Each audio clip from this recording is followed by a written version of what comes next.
Alright, here we are, back in Fallout 76. Again, for some reason. Sure. Now, hopefully, this is all working fine. Yeah, it seems to be. We seem to be coming in fine. Oh, I don't give a shit about any of that. Fuck the atomic shop.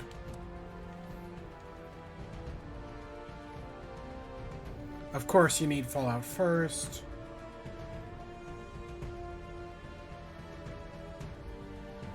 I still cannot believe they did the Fallout first thing. They took a shitty game and they added in a paid subscription service, which actually might fix some of the problems, but they locked it behind a paywall and their shitty game stayed shitty. Fucking Bethesda, am I right? God, bunch of fucking morons. Mostly assholes. Yeah, asshole is probably a more applicable term than moron. But even still. Not that I haven't, like honestly stomping around, the place, Appalachia, it's not like it's been terrible. I've had some fun, I guess.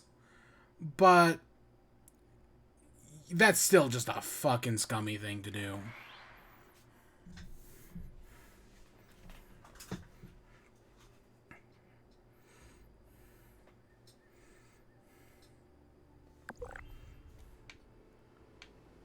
Alright, we're here.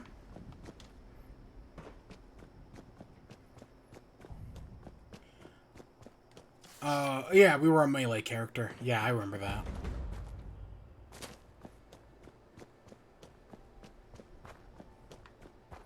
Oh, so it looks like our workshop has been recaptured, I guess?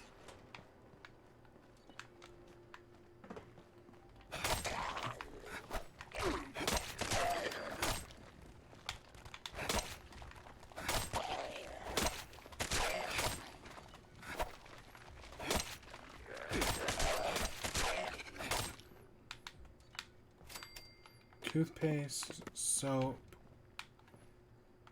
combination. I swear there was a bar last time we were here that showed us how much we need to do.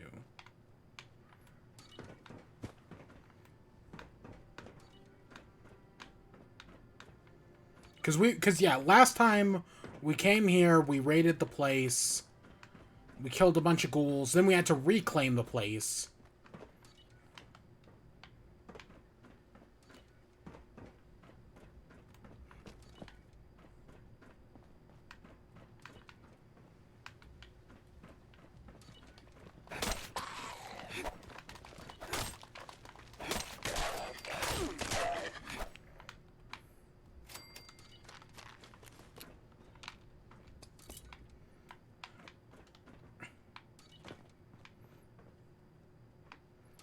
I have no idea what that clicking is.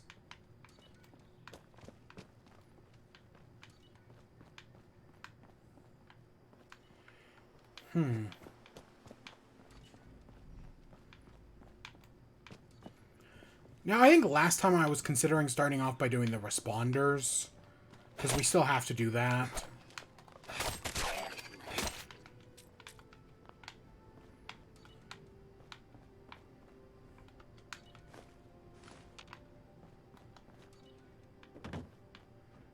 At least I think that was the plan anyways. I don't remember. It's been a while. And also, I'm doing this on Saturday today because originally I had wanted to wait, and we'll talk about it a little later, but I was originally waiting on the Switch OLED and Metroid Dread before we did this, but we'll talk about it when we get to WIBE a little later.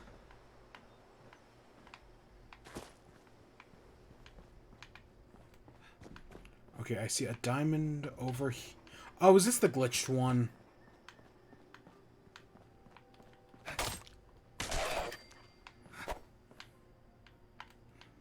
Yeah, for some reason, there's always a glitch to one.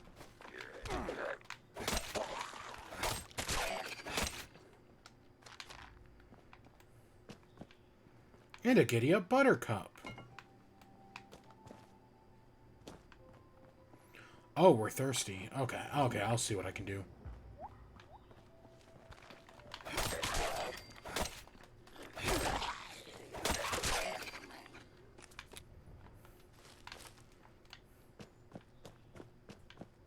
So I think that was all the enemies.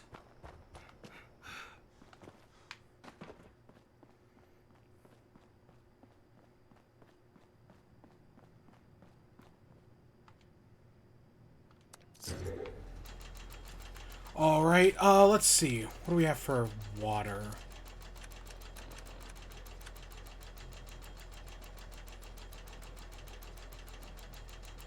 We have boiled water.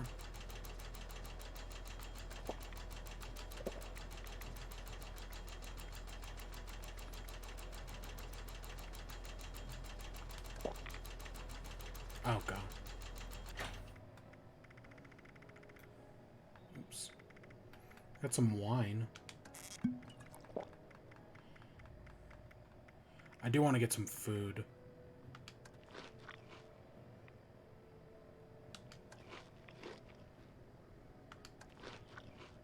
Sure.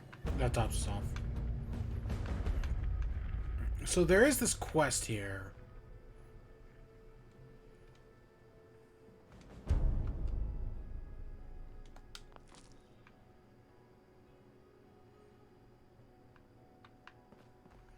Do we have to start it over here?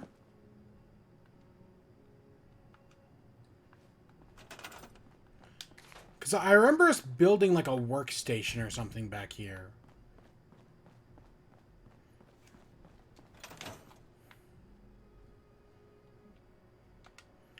Let's see. If we take...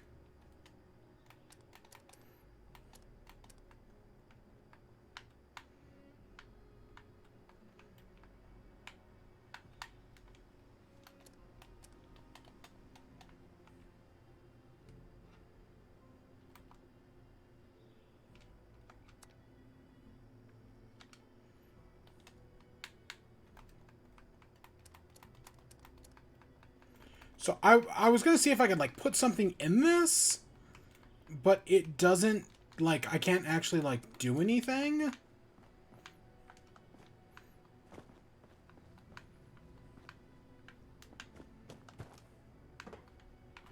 Unless I have to use this.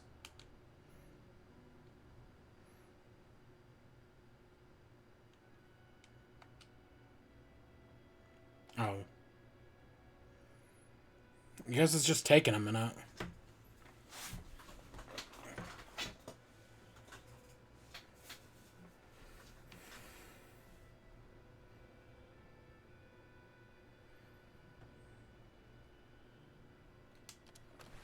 Huh. Okay. Oh, does it need power? Maybe?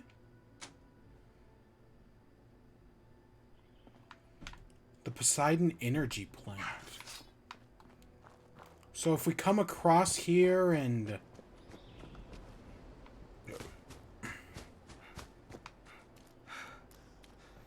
Didn't we get our asses kicked here last time? I think we actually died here, like, more than once. Because this place was just raging with ghouls.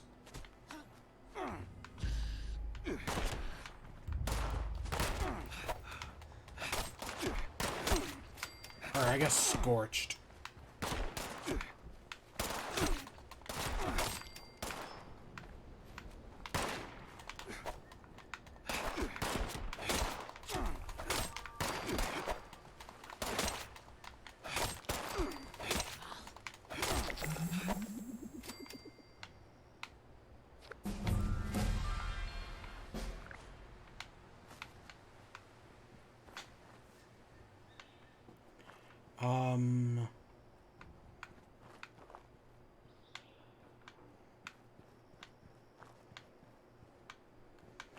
I see it wants me to go back and retake the place, even though we just left like 10 seconds ago. So, like, what's the fucking point? But we gotta get this online, alright?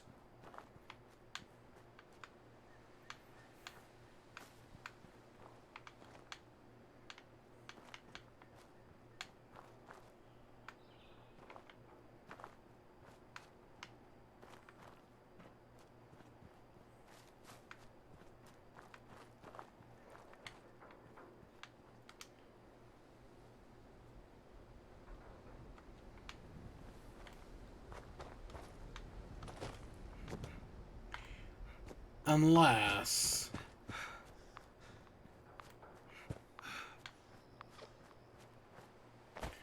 Okay, I'm just trying to figure this out here.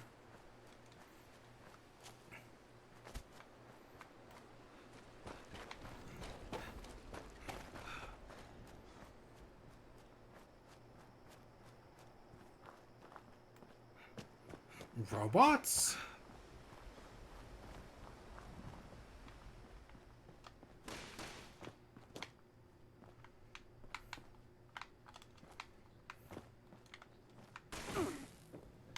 Oh.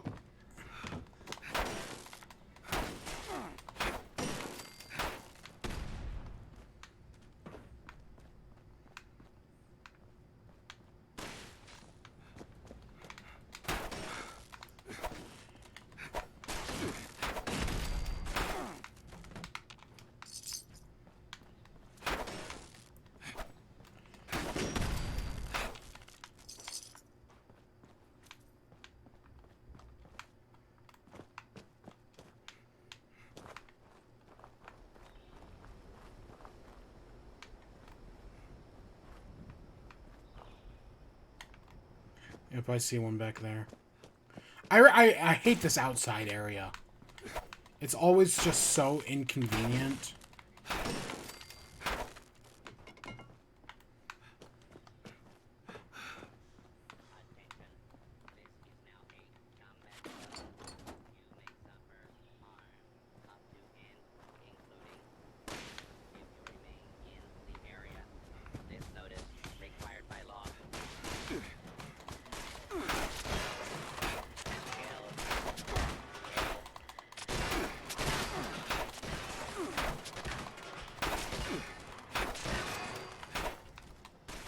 The health bars make no sense in this game sometimes.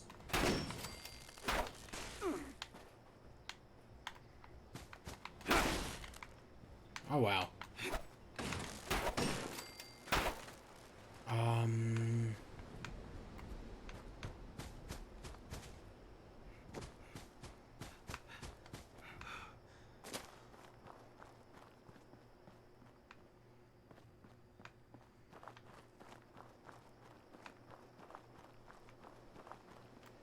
It's gotta be over here.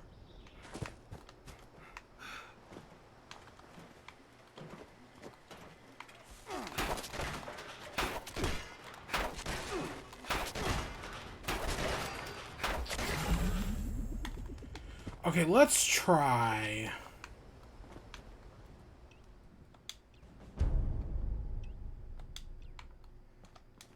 Oh, I was trying to figure out which one was the stim pack.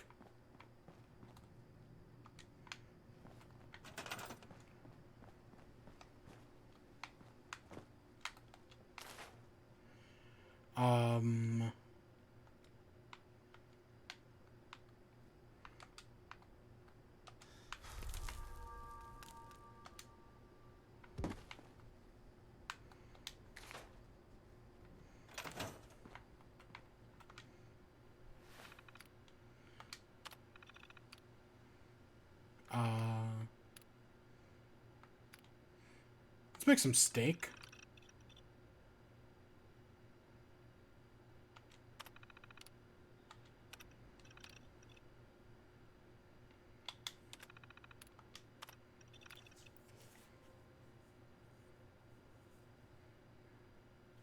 So yeah, I figured we had to apply power to it, because it has that weird antenna thing at the top.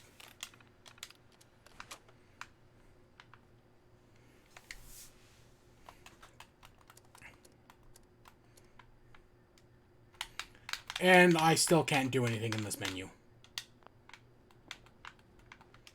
What if we try something simpler, maybe?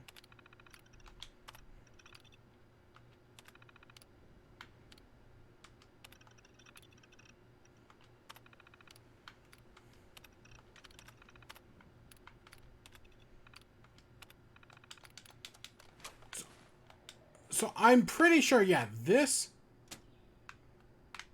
powers this.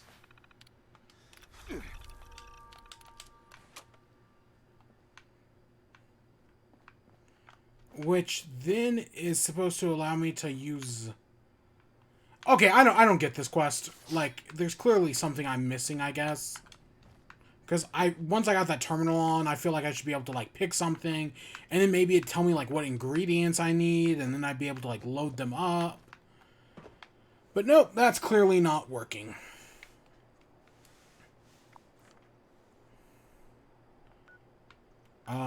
Okay, there's our return to camp, which is right there.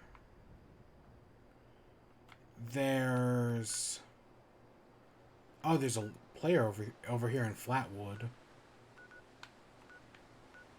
Where was... Oh, we haven't gone over here to the Mothman Museum yet, have we? Okay, those are players over here.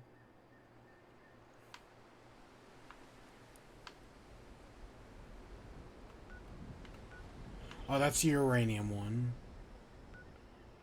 Because I remember we started off over here. Did we... Oh, I guess we did come to Flatwood. Which isn't... for some reason, I thought Flatwood was, like, over the mountain. I guess not. I don't know. I'm curious about, like, the Mothman Museum. So, I guess let's go head over there? Because that's what I'm curious about. Whatever that is. Like, I know we still have the responders in Flatwood. I swear Flatwood was called something else, but I guess not. Oh, cool. So I guess, yeah, let's head over there for now. So, stories tonight. So that's some Fallout 76. Now we're just going to go on our wild and crazy adventure. So let's talk about some news. Where is my news? I have to get my list up, because I have to get my list on my thing. Okay, here we go. So, wrong. Okay, that didn't work. So that Smash Brothers Direct that everyone was excited for, to reveal the last character, happened on Tuesday. Normally I would stream something like that, but I think I was in class at the time it happened. Like, I missed a little, like, at least when it was live, like, I missed some of the explanation. Oh, that's just some guy's base. Holy shit. Okay. So yeah, I missed like some of Sakurai's explanations for like how the character works. Sora, spoiler alert. But so I want to actually go before that. So on like Monday night, I almost tweeted out something along the lines of I don't expect Sora to get in Smash. Because, you know, let me pull... I know we're stomping around Fallout right now. But let me... I gotta pull up this clip. Give me a second. I have to find this clip. To give you the context of where I was with Sora. Or at least my history with Sora. Because, yeah, Sora was the character. And I need this Twitter clip. So I'm just gonna play this. Let me find it real quick. So this clip is a few years old. This is like 2018, I think. And I saw, this was in the lead up to E3 2018, when we knew we were getting some Smash Bros. And I remember seeing this clip and thinking like, okay, you know what? Maybe they've got a good point. So let's kill that. Get over here. So this is Maximum Dodd, or Maximilian, over on Twitter. I'm assuming he's a streamer or whatever, right? I mean, look at his gaming chair setup thing. And I saw this clip when this happened in June 2018. So this was the lead. So Smash Ultimate had been revealed. We didn't know it was called Smash Ultimate at the time. It had been revealed and we knew something was coming. And so I saw this clip, which I'm going to play for you now. What are you playing? Imagine Goku in Smash. Like, which character in Smash is gonna blow our dicks off? Like, which one is it? Which one's gonna blow your ass and nuke your dick? Like, that's the conversation that Reggie's having. He's like talking to board members. He's like, I need you guys to blow my ass and nuke my dick right now. Goku's in Smash. Fucking Wolverine for Smash. Let's get this shit ready. Let's make a trailer. Wolverine in Smash, chat? You know what would nuke a dick? Sora. Sora in Smash would nuke 300 dicks. In a fucking heartbeat. Sora in Smash Brothers? I'm not even like the biggest Kingdom Hearts fan, but Sora in Smash would fucking nuclear holocaust so many dicks. It would be insane. It would be fucking... World would blow the fuck up. And it's perfect. It's like in tandem with that game coming out. Yeah, Kingdom Hearts 3 wasn't out by this point. So I remember seeing that clip in 18? And I remember thinking, like, you know what? Fair point. You know, that's a fair point. Sure. Why not? Why can't Sora be in Smash Bros? Because I've played the first Kingdom Hearts. It was a long time ago, but I played the first Kingdom Hearts. So I was like, yeah, you know what? Sure, Sora could be in Smash Bros. Why not? And that was my thought process.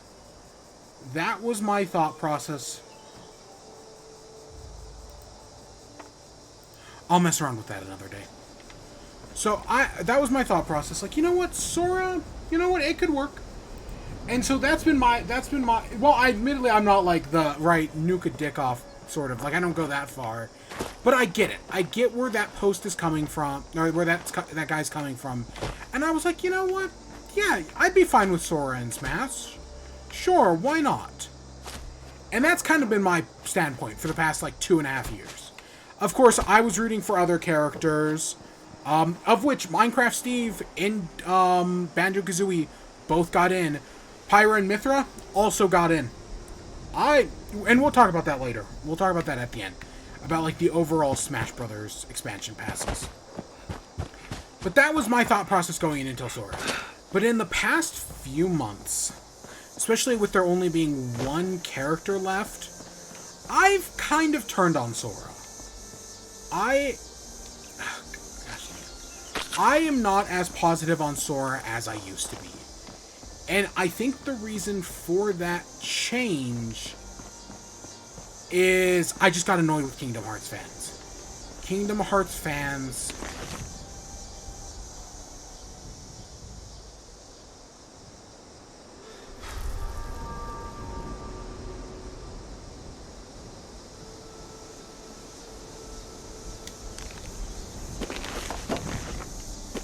So, yeah, at the time I was like, you know what? Okay. But, yeah, I've gotten so tired of Kingdom... Because there's this whole... Smash fans there's this whole thing with Smash Bros. Fans and new characters where people either want Scrimblows or they want JRPG mixed Swordmans. Scrimbles are your, you know, Crash Bandicoot is a Scrimblow. Banjo-Kazooie is a Scrimblow. But then JRPG mixed Swordmans are your Pyra and your Mythras, your Byleths, right? They're the Fire Emblem characters. And that originally started off as a joke, but Smash Bros. Fans fucking hated each other over this.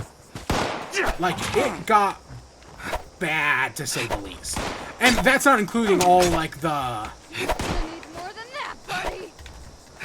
And that's, like, not even including all, like, the competitive Smash Bros. Allegations and whatnot.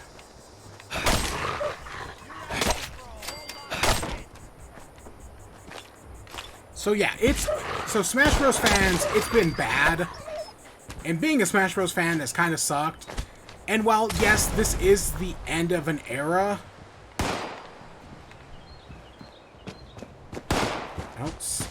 Oh, there you are. I hear the shot.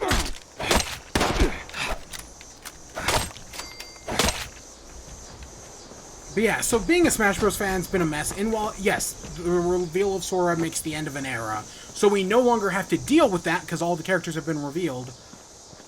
Yeah, no, it's just, that's a good thing all around. No longer talking about, like, what character is worthy of Smash Bros., blah, blah, blah, all this bullshit. Good, that's over. But yeah, the problem became, the thing that started to annoy me, though, was that Sora is a JRPG McSwordman. And yet, all, like, these Smash Bros. Fans complaining, they don't want JRPG McSwordmans. They want Scrimblows. Now, I've seen some people argue that, no, Sora is actually, like, a combination. He's both Scrimblow and JRPG McSwordman. No. Sora's a JRPG McSwordman. Have you ever played a fucking Kingdom Hearts games? Yeah, sure, design-wise, he's more cartoony. But no, Sora is... Oh, God, Sora, man. Fucking... Yeah. Those fucking... And I've only ever played the first one. It's a good game. It's a good game. I'm not as obsessed over it as, most Kingdom Hearts fans are. And at least I've actually played a game, which is, like, more than, like, most Persona fans can say. Because most Persona fans have never even played Persona. Oh, there you are.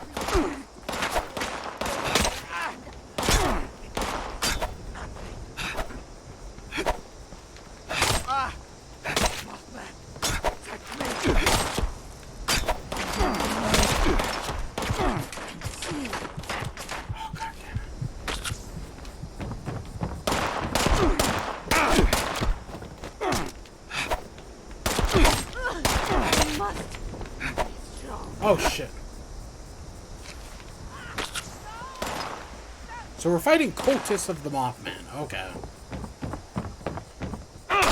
So yeah, so I just got annoyed with, like, Sora fans. It eventually started to get to me. And so, on, like, Monday night, I was like, you know what, maybe I'll make a tweet about how, like, I don't think it's gonna be Sora. I don't think Sora's gonna happen, blah, blah, blah. I didn't make that tweet, but it's not like it mattered because Sora ended up being the character anyways. Of course, that's very on brand for me. On several occasions, I have said character is not getting into Smash Bros, and then it happened. Or I've said this game is not getting revealed, and then hey, guess what? That game got revealed. Wait, is that a multi? I'll take a multi-purpose axe, sure.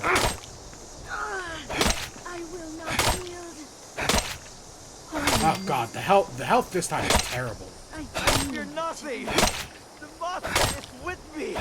The Holy Knight will reclaim me. What the shit?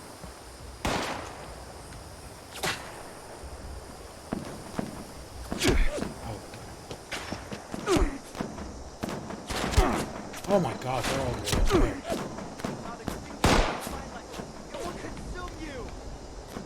Okay, these Mothman cultists are gonna definitely be a pain in our side.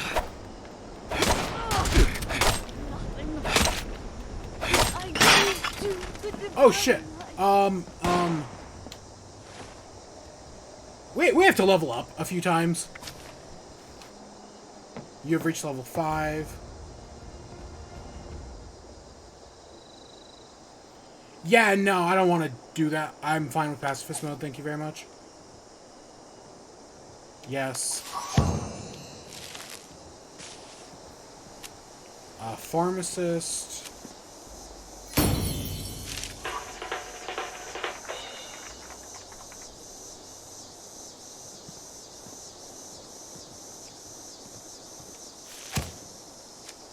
Okay, so I think I want... Okay, so I've got... I want some luck.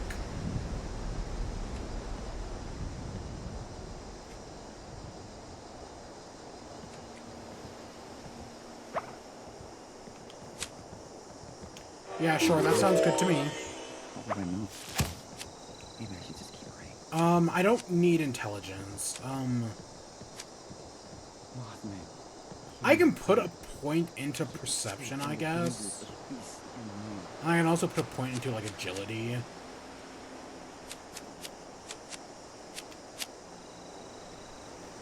In this example, I am drawn to the divine light.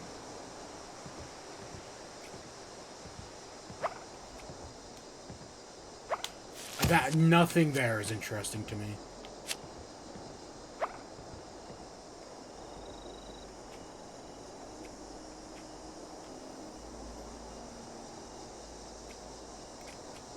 I like these two. Let's go Action Boy. And then do I just put... Okay, what does intelligence have to offer?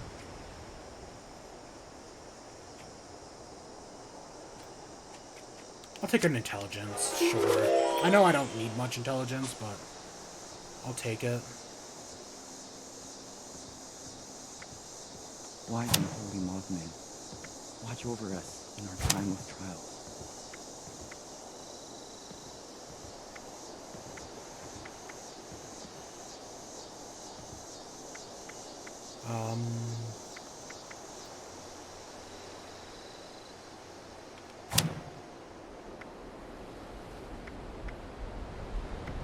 And then...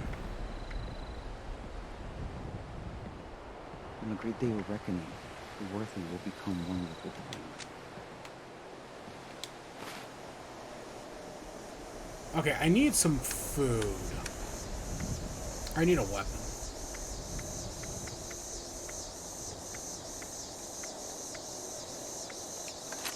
Let's use the worst axe for now, and then we'll get the better one later.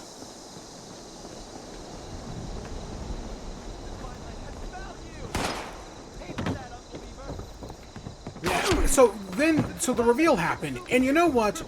The reveal of Sora is actually a really good one. Like, the reveal... Damn you, unbeliever! Oh, shit.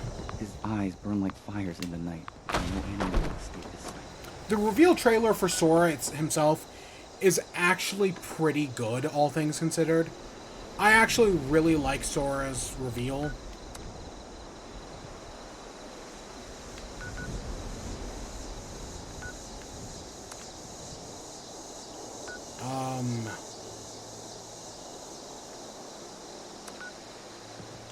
His enemies cannot hide.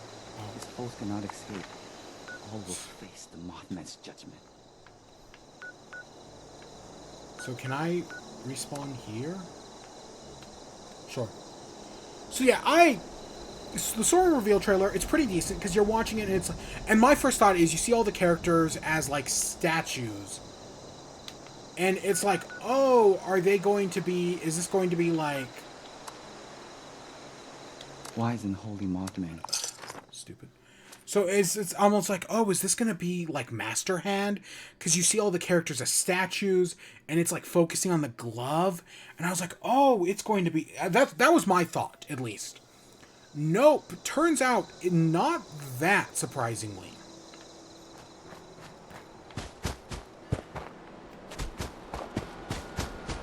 Oh, where the heck is my death?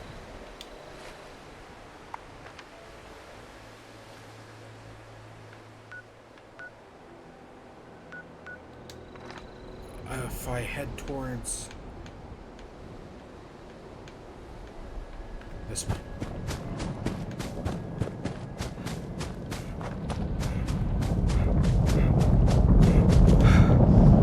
Oh god, yeah, this place from last time.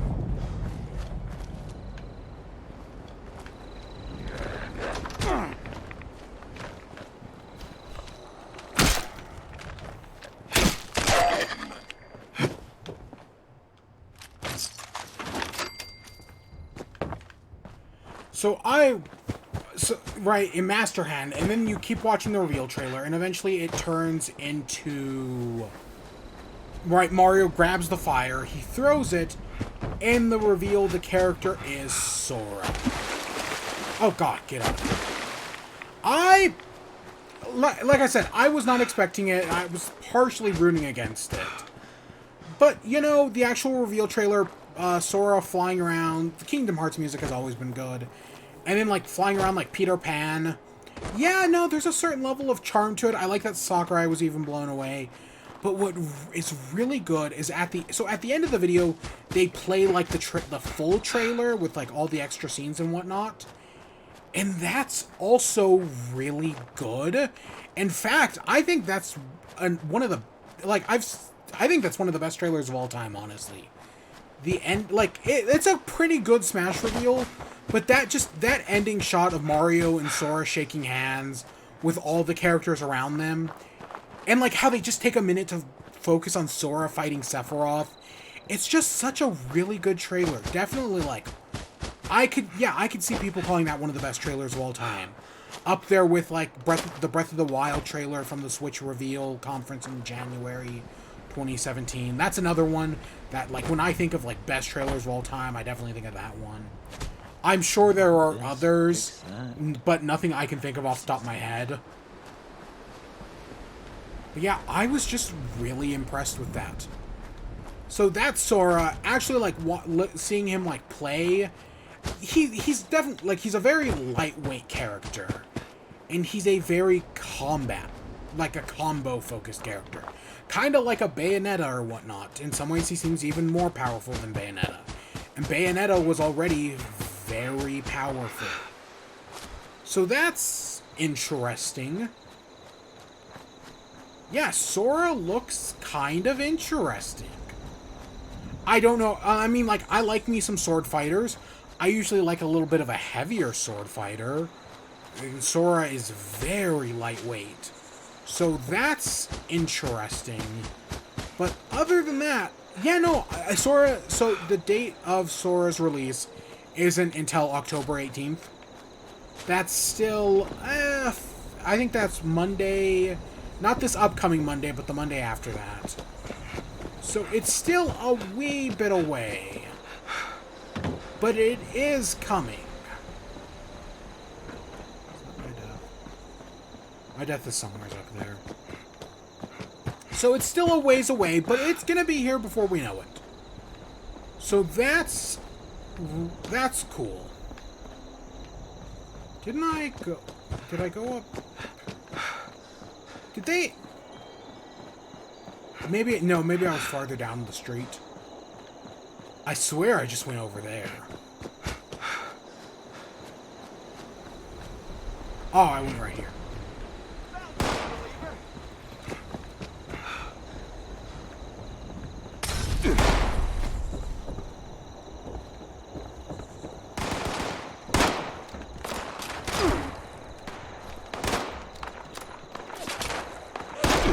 I was like, I know there should be a guy right over here. Oh, God. I hate this. There's just, I'm a melee character and there's too many guys up on the roofs.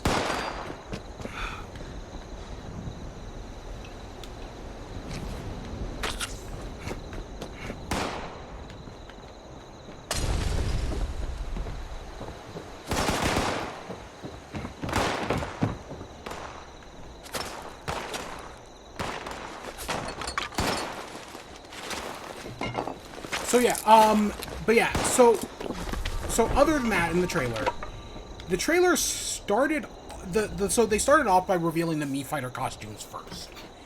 And the interesting thing is, the first two Mii Fighters they showed were Splatoon characters. Yeah, they didn't, like, before they showed anything else, they showed an Inkling Girl wig, and a costume for...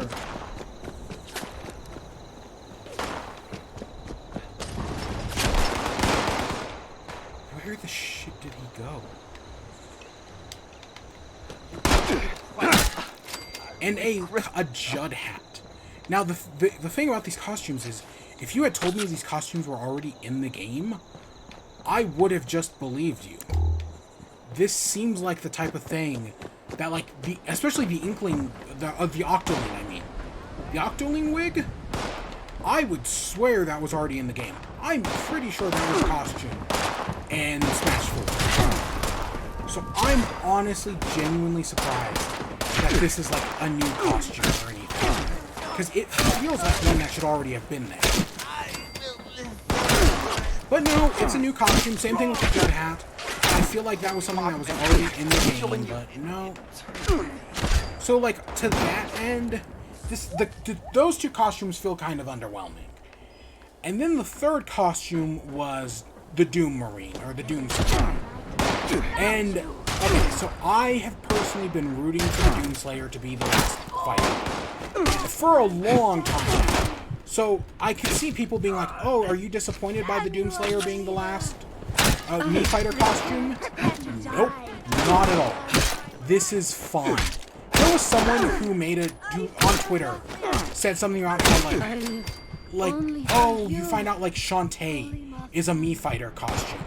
And then people will go and tell the developers, Way Forward or whatever, that, oh, Shantae made it in as a Mii Fighter.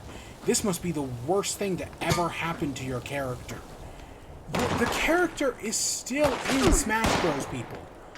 Being in Smash Bros is still a big deal. Doesn't matter if they got in as like a character or a Mii Fighter costume. Having a character in Smash Bros is a big deal.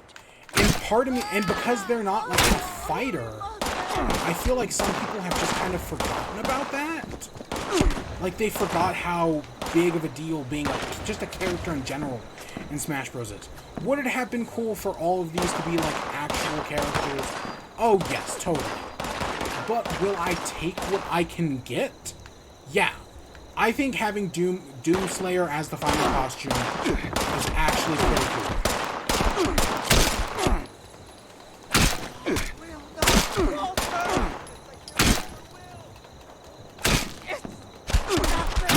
Holy Mothman.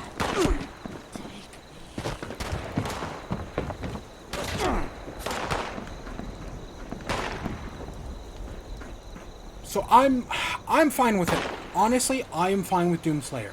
I'll be picking up the costume. Plus, I think there's a few other ones I need to pick up. But yeah, I know, like, people have got the costume that changed my stance on the Mii Fighters was Sans Undertale. Once Sans Undertale got into the game, I got my perception on the Mii Fighters changed completely. Like, because I was in the camp of, like, seeing them as, like, a bad thing. But no, I have also come to realize that, no, Mii Fighters are actually good. Having a character as a Mii Fighter actually is kind of a big deal.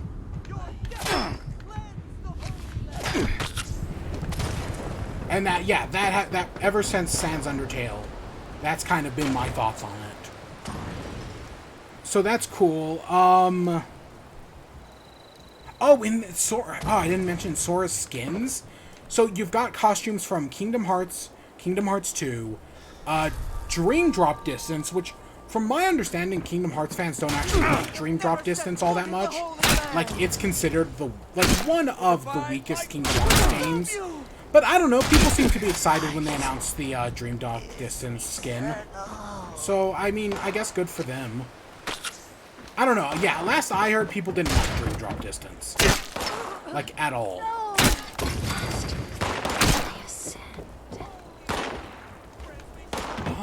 Is there a way? I'm trying to figure out a way across.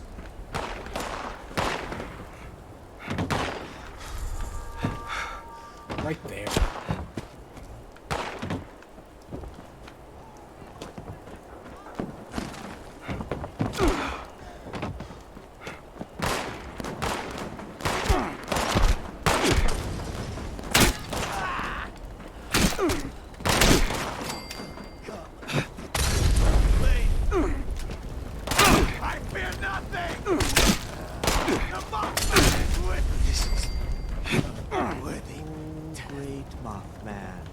Look upon your subjects with mercy and protect them from harm.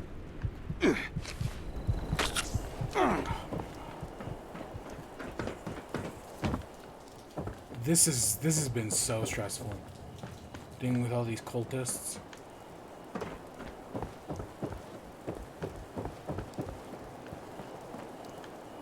Oh, God. Yeah, and then so there's a Dream Drop Distance costume, Kingdom Hearts 3 costume, and one that is it called River of Time? You know, the classic like black and white Mickey Mouse cartoon is one of the costumes. Which that's that is not a costume I ever expected. Like the Kingdom Hearts 1, 2, and 3 makes sense.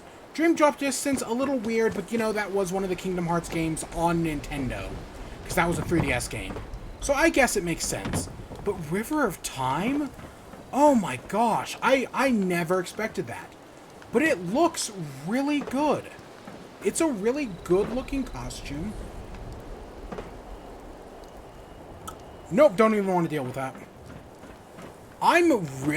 Again, what makes these Mii fighters, or what makes the Smash so cool is the amount of effort they put into every character.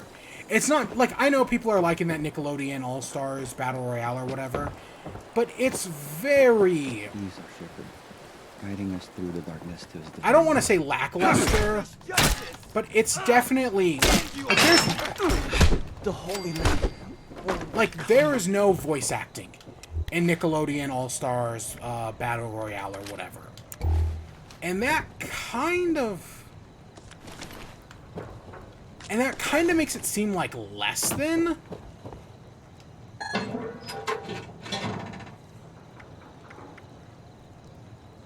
How many caps do I? Oh, I have 100. But yeah, because like, there's no voice acting in that Nickelodeon game, and it's just kind of weird. Like, it's so silent. At least from what I've seen of it, like it really needed that voice acting, even if it, especially if it was just clips from the show, it could have used those clips from the show, and it probably could have made great use out of them. But nah, instead it's just whatever it is. I don't know. I know people have been liking that Nickelodeon All-Star Brawl, which is just a blatant Smash Bros. Rip-off, and you know, for people who are liking it, happy for them. I don't know. I don't plan on playing it or anything. But yeah, there's just so much love and care put into it. And I'm into Smash Bros. And it's just always so impressive. And this is the end of an era, basically. Some for bad, definitely. Like, Smash Bros. Fans kind of suck. And there's a lot of scam. I'm over encumbered.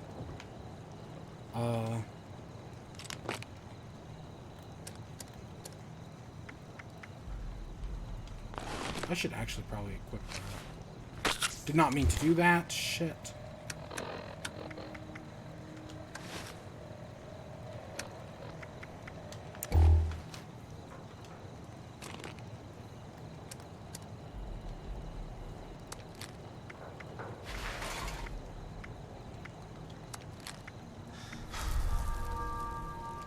Fix that.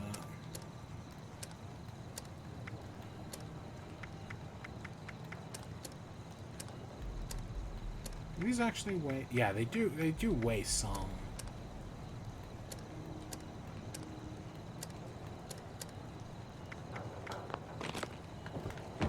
Yeah, it's just...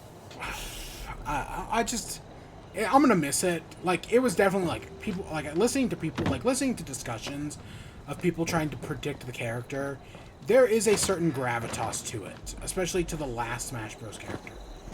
It has a certain meaning, and yeah, I think Sora does a good job at the final spot. I'm not much of a Kingdom Hearts fan. I enjoyed the first game, but he's gonna be good. He's gonna be good. I think Smash Bros. Ended on a strong note, definitely, and it's only a matter of time to see where it goes from here. Or it's only, right, like, how long, right, people are going to play it. I wanted to play Smash Bros. Immediately after the reveal, because I was like, oh, this is cool. So I did sit down and I played Smash Bros. For a little bit. And you know what? I had a good time. I did a few online battles. The Metroid Dread Spirit event was going on, so, which started yesterday. And I played some of that, and I did some of that, and, you know, I had some good times with Smash. It was fun. Smash Bros. Is still a good game. I still really enjoy it. I messed around with Steve a little bit. Got annoyed with this. There's like a custom stage builder that I was like, oh, I'm going to use this. And then the custom stage builder, like, I guess it... I wanted to download a few stages, but I guess it only saves stages for like a few months. And then it like deletes them from their servers, which is just kind of dumb. Like the fact that I can't like look up like some like people would like post their like codes for their custom stages, and if those codes are older than like 3 months, they just don't work anymore. That's disappointing. I do wish that more of those codes worked.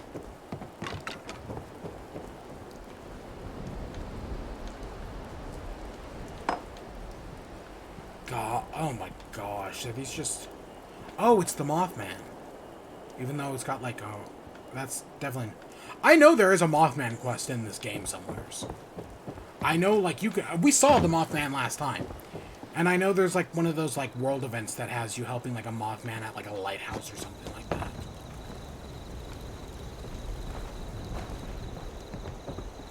Yeah, and then, so the last thing is, they had talked about more amiibos. We saw the reveal of the Steve and Alex amiibos. And, do I still have that pulled up? No, I don't. I had pictures of them. They look exact... So they're doing Steve and Alex, which, you know, fine. Admittedly, I just expected them to do Steve. But Steve and Alex is fine. The amiibos themselves, they look exactly like how you expected them. They're just simple Steve and Alex. Sakurai even was like, yeah, I know they're simple, but hey, they're very on brand. And you know, fair enough. I guess let's head up here.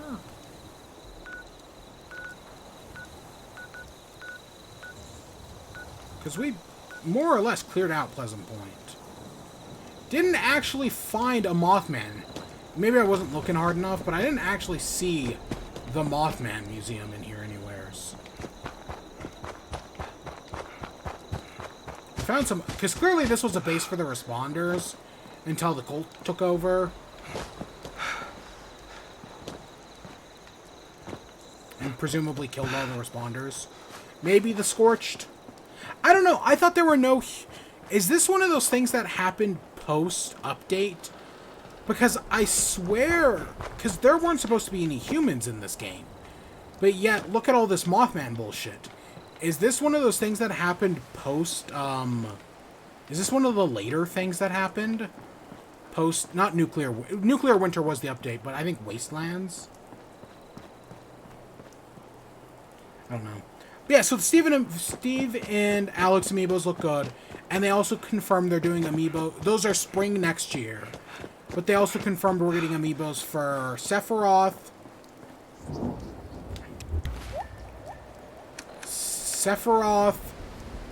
Pyra and Mithra, and, what's his name?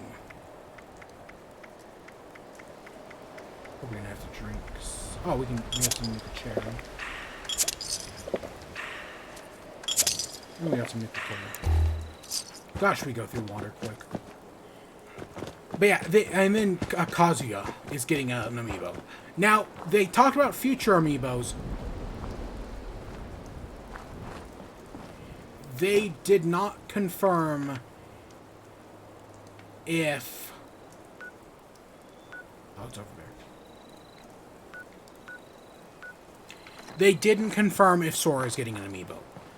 And I don't know. It could totally happen. Admittedly, I didn't... At the time of Banjo-Kazooie's reveal, they made it sound like Banjo and Kazooie weren't getting amiibos, and then they did. So it's totally possible they do get amiibos. It's totally possible they don't. Because one of the things people noticed was that there's no... If you watch the trailer, there is no Disney. Like, outside of them showing clips from the Kingdom Hearts games, there is no Disney representation in Smash Bros. Besides for... And also the Mickey Mouse keychain at the end of the Keyblade. But you know what? I've seen some people complain about that, because, you know, some of you fucks will never be satisfied. I'm fine with there being no Disney representation in Smash Bros. Because one of the only... So people always like to make up rules for, like, what qualifies a character for Smash Bros. The only actual rule of Smash Bros. Is the character has to originate from a video game. Sora originates from a video game. Mickey and Donald don't. So putting Mickey and Donald in Smash Bros. Would have just kind of been weird. I legitimately don't think it would have been as good. I do think it would have taken away from it. And yeah, Mickey and Donald aren't in, or Mickey, Donald, and Sora aren't in Smash Bros. Of course, oh god, oh my gosh. Unidentified intruder detected. Beginning search. Yeah, I've seen people complain about it. Personally, I think it's fine. I am fine with Goofy and Donald and Mickey Mouse not being in there. The character I'm surprised isn't there is Xehanort. Like, you have all the spirits, and one of the spirits isn't. There's no Xehanort spirit. There's all the other characters from Kingdom Hearts, but not Xehanort. I think that's really interesting. I'm actually kind of surprised there isn't a Xehanort spirit. But, like, you have spirits for a bunch of other Kingdom Hearts characters. Like, Riku and, Kairi. I'm specifically trying to think of their nobodies. Nami? Is her name Nami? Kairi's nobody? I know Aqua's a spirit. I think Terra is a spirit.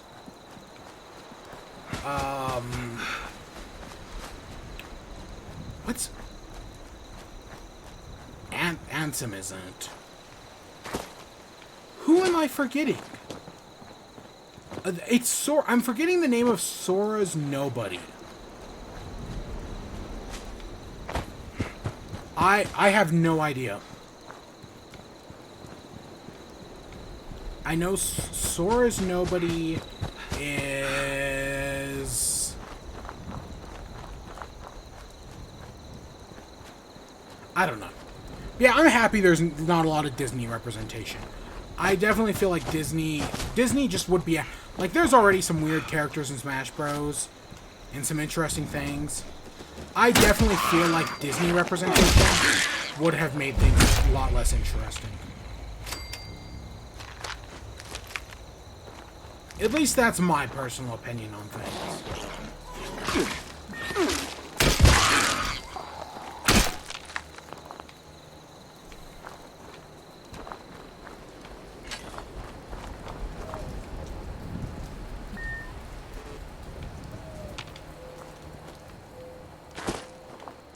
So it's a radio tower.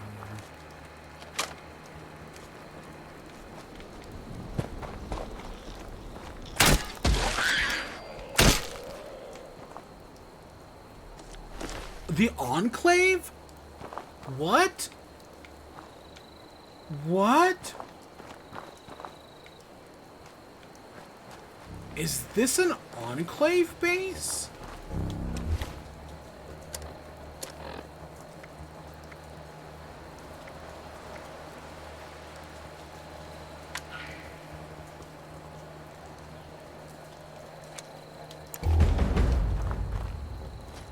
Okay, I have no idea what Hunter Hunted is. Nope, don't want to deal with Hunter Hunted. I was just curious as to what it was. Nope. Let's go to this carnival. But yeah, Sora is the final character in Smash. In a few weeks, I'll actually have played him, and we'll talk about it then. But I'm positive on the whole thing so far. Everything looks pretty good.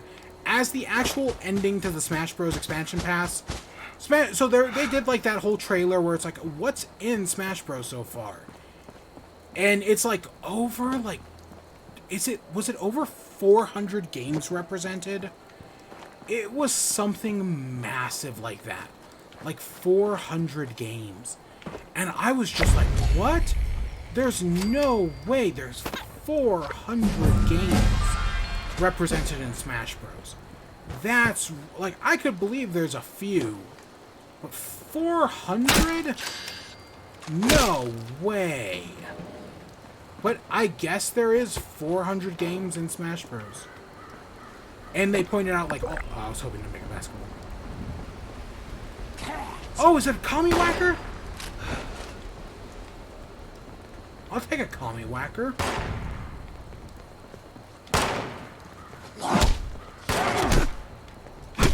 Okay, it kinda sucks.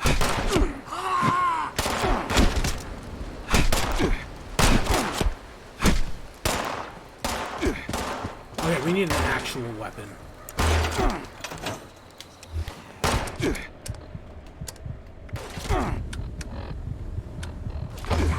Okay, I needed an actual weapon and I just couldn't get one. Because we accidentally grabbed the Kami Whacker. Or we accidentally equipped the Kami Whacker. But yeah, I think I personally, like, I'm fine with what we got in the Smash Bros. Expansion Pass.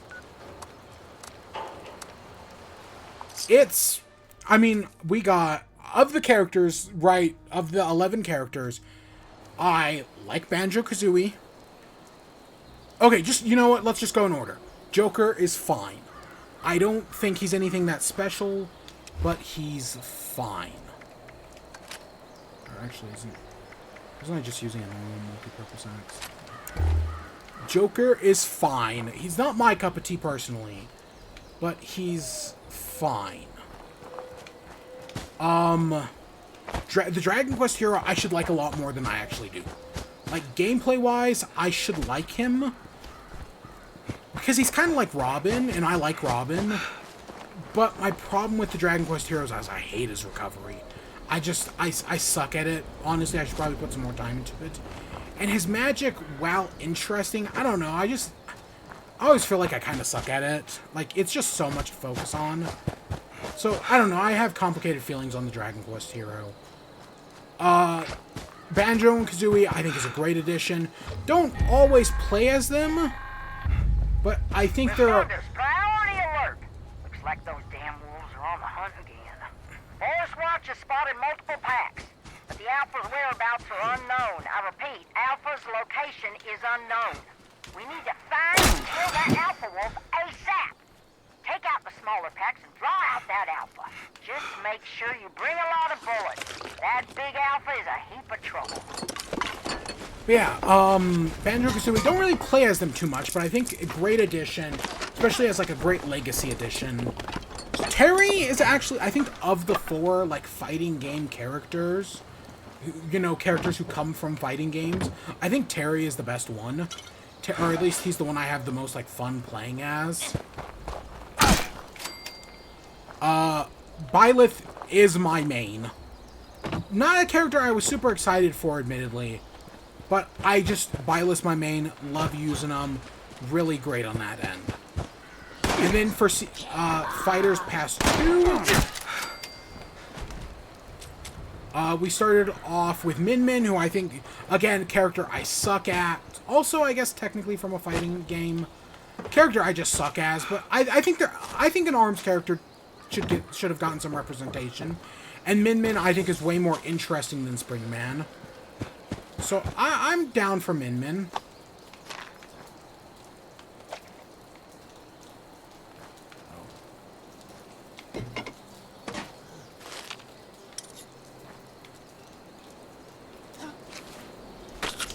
I guess I could use some.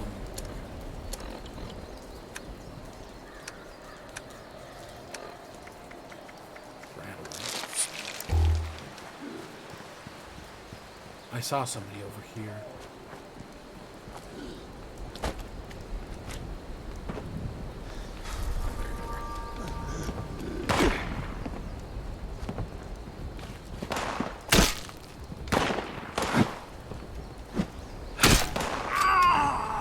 A pipe wrench, really? Good to know some things haven't changed.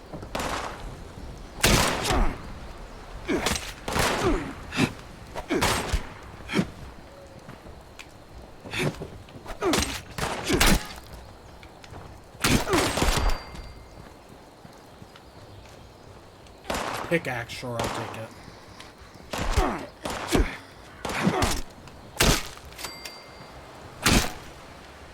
And then, so after Min Min came Steve, I think. I think Steve was next. Steve is one of those characters who just kind of makes sense. Maybe not the best addition, but a character that just kind of, I think, works. I think Steve just works in a game like Smash Bros. Especially because he just has such a weird moveset, but I'm totally down for that. Like, him placing blocks and whatnot. I don't, like, I hate his recovery. The Elytra thing, I still don't entirely get that. But I think Steve is a good addition, all things considered. I really do. And then Sephiroth, a famous villain character. It's nice to get some villain representation in the game. I've played him before. He's fine. I'm actually decent as him. Don't really use him all that much, but yeah, he's fine.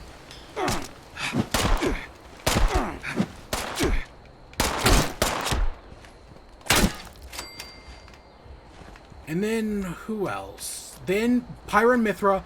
An addition that I was like, I wanted Rex and Pyra in the game, but I figured it wasn't going to happen because Rex was a Mii Fighter costume. But no, they did it anyways by just getting rid of Rex and just doing Pyra and Mythra, which I think was a great thing. It was a great thing. Character I really like. I use Pyra and Mythra all the time. They're pretty good. Then there was Kazuya, who I don't really use and don't really care for. Just not my character, you know?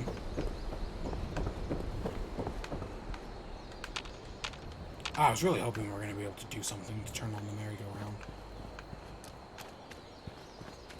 And then finally we have Sora, who again I think is a good addition.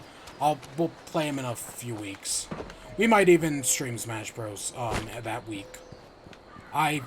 I'm probably going to, actually. Thinking about it. And yeah, that's all Smash Bros. But yeah, I like Steve. I like Pyra and Mythra.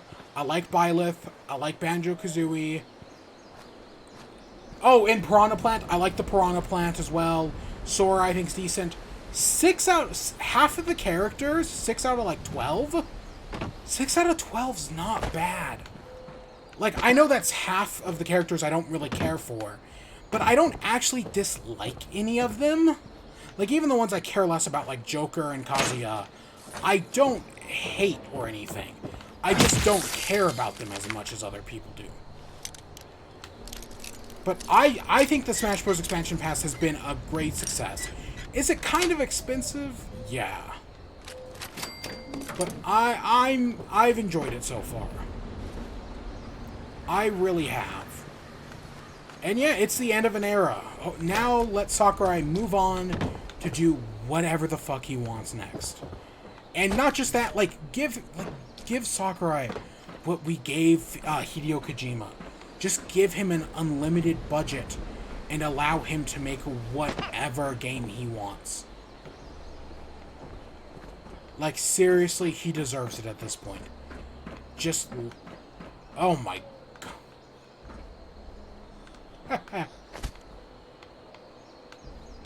That's kind of funny. Yeah, just let Sakurai make whatever games he wants. He's totally earned it by this point. Ah, shit. Ah, gosh! Gosh dang it, I keep doing that. We got a pickaxe, right? Boom, that'll work.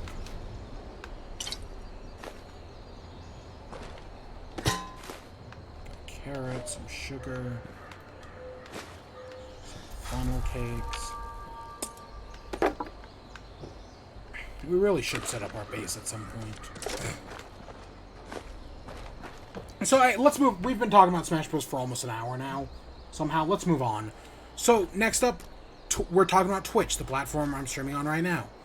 Twitch had a bit of a data breach over the weekend. Or over the week. Basically, a bunch of information got out on Twitch. And that includes the thing that people care about the most. The dirt track?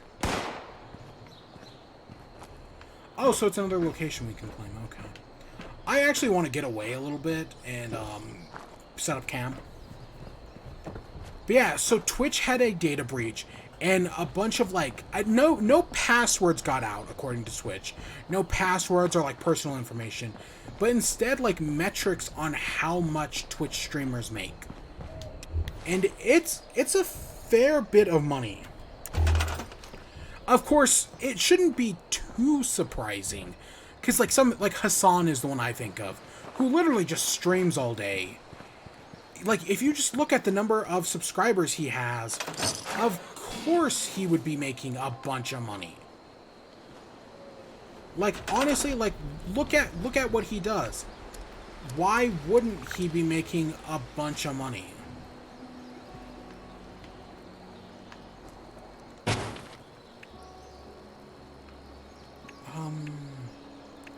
What I really need is what I really want is a storage container. Because none of my other stuff from my camp is still around, right? Like, you have to replace that every time, as far as I can tell.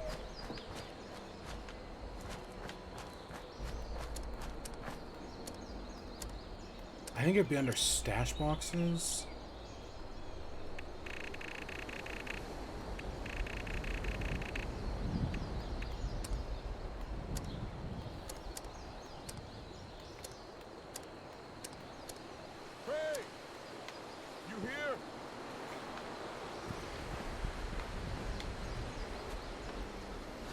I have no idea. Oh my god.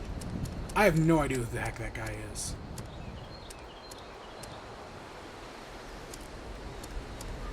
I'm just looking for like a storage box or something.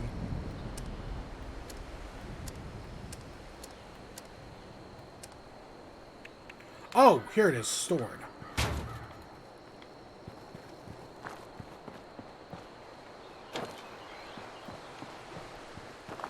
Okay, note to self in the future. That's there.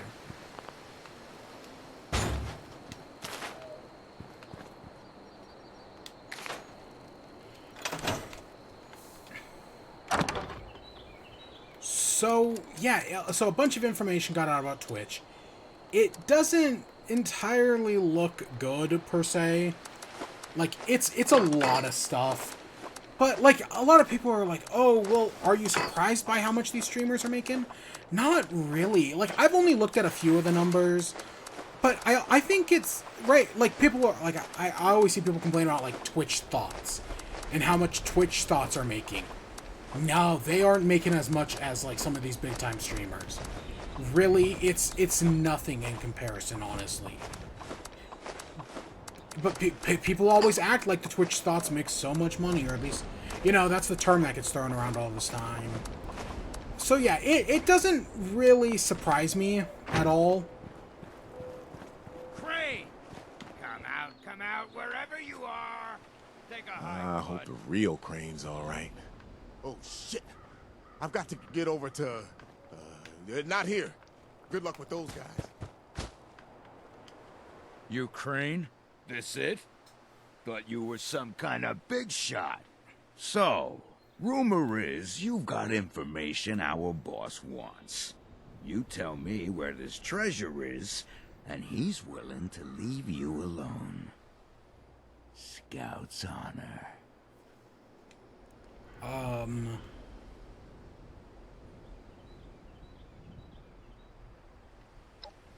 Yeah, what? Sure. Fine. We took over the old West Virginia Lumber Company in the Northwest. Come on. Let's get out of here. Okay. Sure. So yeah, that's... But then another thing is Twitch, just out of safety, they reset everyone's Steam... They didn't, like, I don't know if they said to reset passwords, but I'd recommend just in case to reset your password. Because, like, some of this data is only, like, a month, like...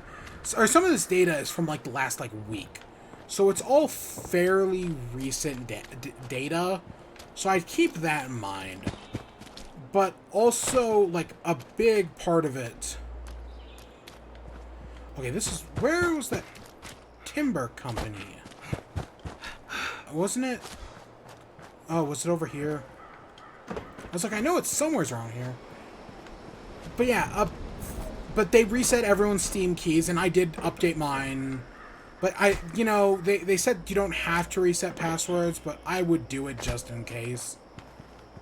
But yeah, it's this Twitch breach, and they claim they have more information, and they will be sending it out as time goes by. So this is probably not the last from we hear from the Twitch breach. And yeah, just because they say, just because nothing about passwords.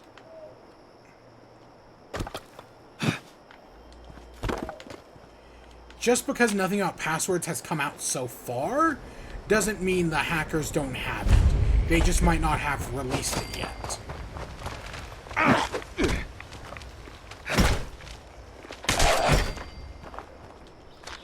But yeah, it's... This stuff is more and more common all the time. And this wasn't just like a leak, it was also like Twitch's like source code. There's a lot of stuff in here. And I know there was like other things that came out of this, like, oh, Twitch has been planning on making a marketplace, kind of like the Epic Games Store, like Steam. Honestly, I'm kind of surprised this hadn't already happened, but it's happening now, or at least Twitch is working on it behind the scenes. We got that, and there were a few other bits of info that came out of this. So, and according to the leaker, there will be more in the future. So just keep that in mind. Next up, Pokemon. There has been a thing where I guess the Pokemon company is doing a theme park. So we know that Nintendo has Nintendo World to presumably good success. I don't know. The pandemic's kind of screwed everything up. But we know Super Nintendo World's happening. And it's doing well enough that they're doing a Donkey Kong one. And they've already supposedly started construction. There's like pictures from like like up in the air that like show that they've already started construction for like, I think it opens in like 2-3 years. So it's not too far away when you really think about it. But we're gonna be getting a Donkey Kong Land. A Donkey Kong Land would not...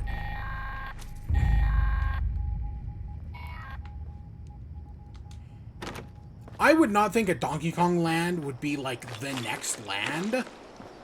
But I guess it is. Oh, yeah, I forgot about that Wolfpack one.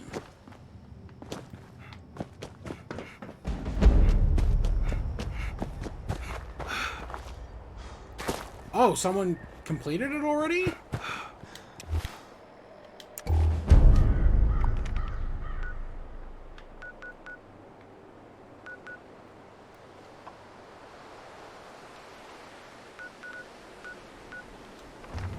Where's the workshop around? Oh, it's over here.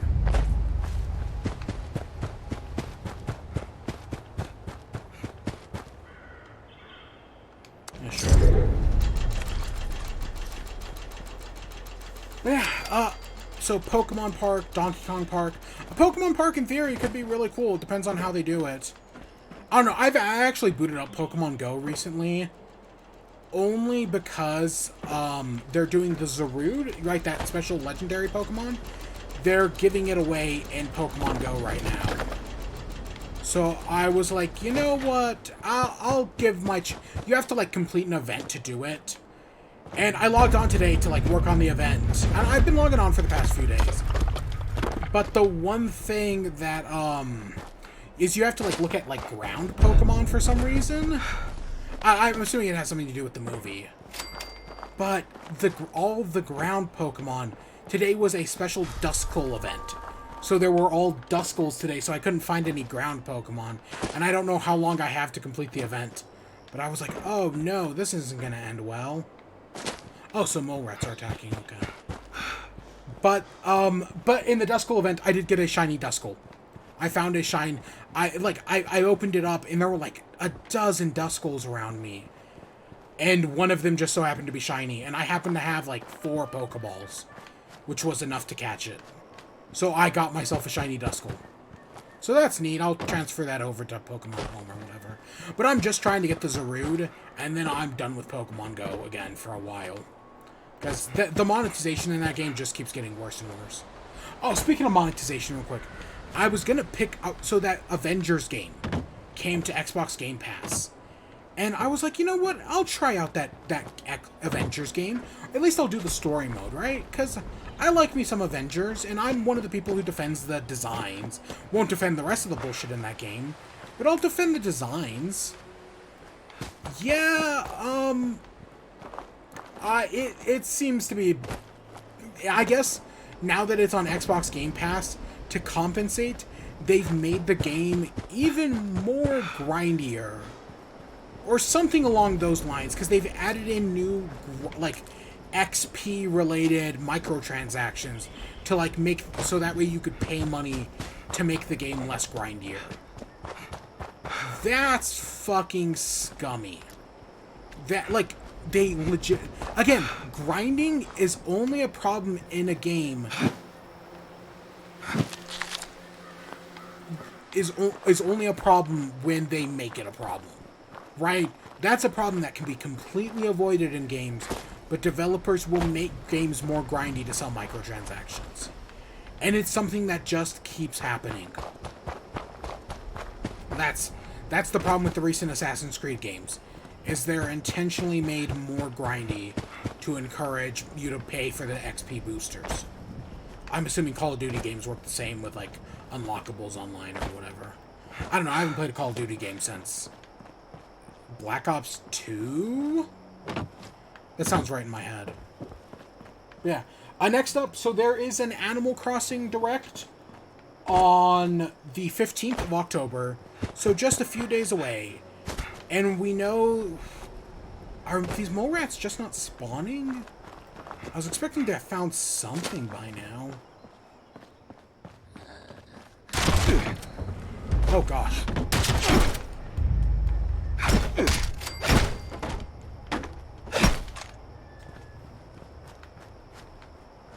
Wild corn?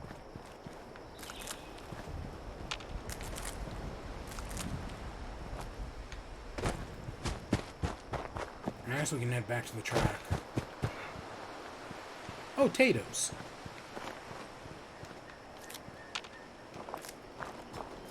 But, so there's an Animal Crossing Direct. Any predictions? Okay, so let's go high and let's go what I want, then what I expect. So we know Brewster is coming to the game. And I personally don't want the Roost to be in the museum. I want the Roost to be its own building like Animal Crossing New Leaf. But I can't get what I want, so what we're going to get is the Roost as part of the museum. That's way less interesting. I would have much rather had a new building. That would have been way better. I would have preferred my own coffee shop and everything. This is just super lame. Honestly. Okay. But so I expect the Roost, I expect Brewster. I kind of expect it to work a little like New Leaf, where you can like help out Brewster with coffees, and you can get coffees to go, or you can buy them there. Maybe there'll be some other like special event will happen. In the default game, KK Slider used to show up at Brewster's place on Saturdays, and New Leaf anyways. Maybe in this one, Dr. Shrunk will show up at Brewster's instead, and maybe he'll do something. I don't know, but they can do something with it. I'll tell you that.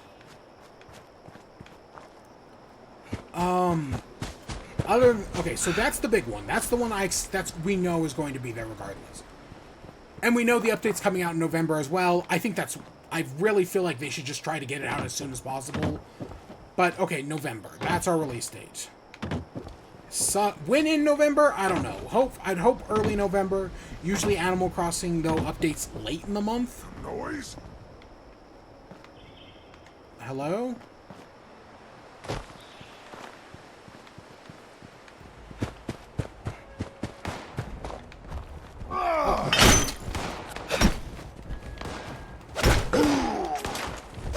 Oh, there's some mole rats.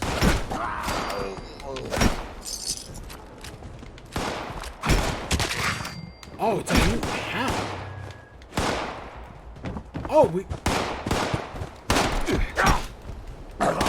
Oh, that's the retake. Oh my God, they killed me fast. That was retake the fall. That was the mole rats were the other place. Okay, I didn't even realize that. For some reason, I thought that was this one. We can just spawn right next door at the fair, right? Yeah. But yeah, I would love to see some new clothing, of course. I expect a little bit of that. And, like, I expect some new stuff for probably both the Thanksgiving and the Christmas update. That seems kind of obligatory. Like, that's probably inevitably gonna be there. So, some stuff for the Christmas and the Thanksgiving update, like some new clothing and whatnot. I want a bunch of new items. Animal Crossing Pocket Camp has hundreds of items that just aren't in New Horizons. Give us even just like a fourth of those, and it would make such a huge difference. Oh, we have 3 waves of super mutants.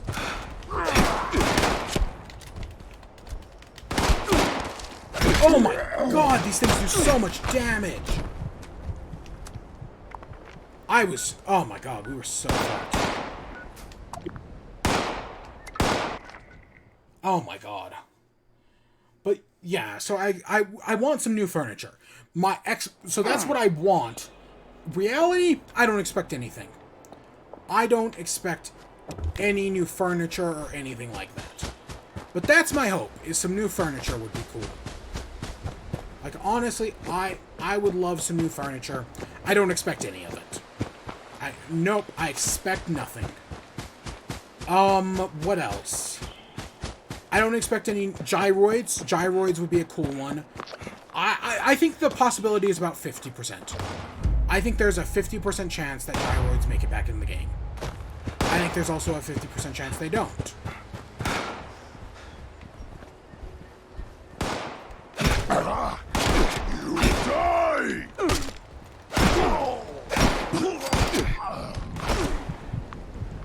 God, oh my God, these things kill me so fast. Oh my God. And I think they're the same level as me, which is what's blowing me away. I saw somebody else was here as well. Like there's another player right there. Anything else? Gyroids would be cool. I don't expect it. I want it, but I don't expect it, honestly. We don't even have much shit on us, because we kept... Because we deposited everything in the camp before we came over here. Gyroids would be a cool get. And God, we have to survive 3 waves of this?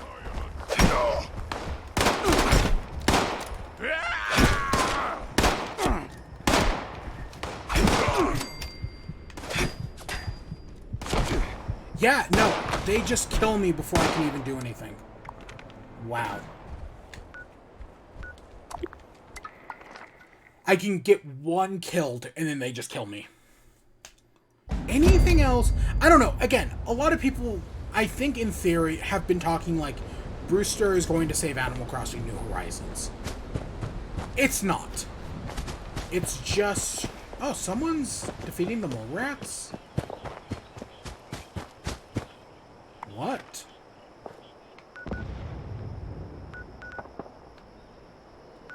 Yeah, oh my God, there's a player over there defeating the mole rats, okay. I don't know if we've died enough times to fail this one.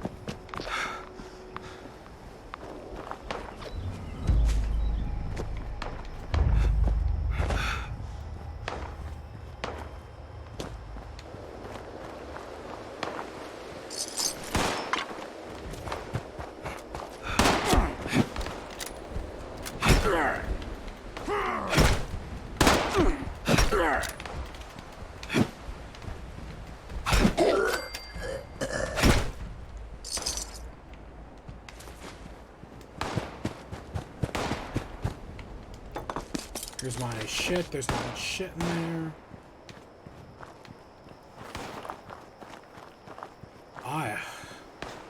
I'm just trying to... I didn't write a list down or anything, because of course I didn't. So of course I don't have that many expectations for like what new things could be added. I guess more customization. I know there was a rumor for a while about like a new house upgrade. Like, I don't... What was it exactly? It was... There was talks of like... Oh, I think it was like ceiling furniture. I guess ceiling furniture could be cool.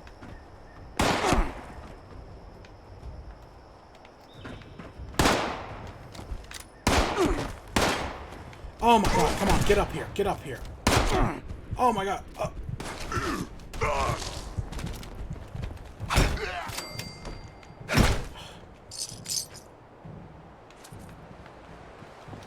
Yeah, see, I think that was in the talk for a while now. Will that actually happen? I don't know. I don't even know what... I thank them for the oh, God. I thank them for the help.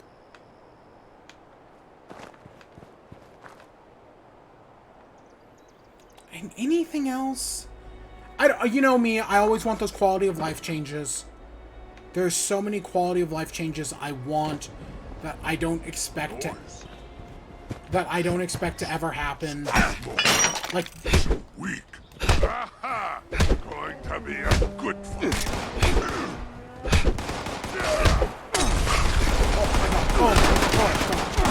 Oh shit! Oh shit!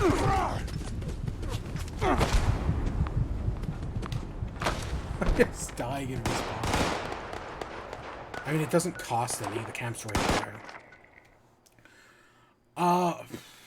Yeah, like, you know, multi-crafting, crafting to be able to access your storage. I'd always be down for more inventory slots, honestly. We don't need it, obviously, but I'd be down for it. Pulse mine, pickaxe. I really should probably repair that axe. Can I repair... Where is my workbench?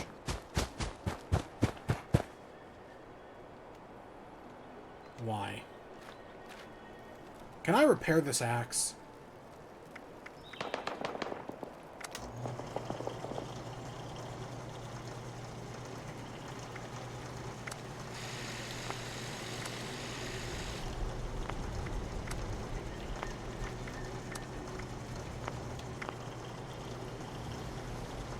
Why?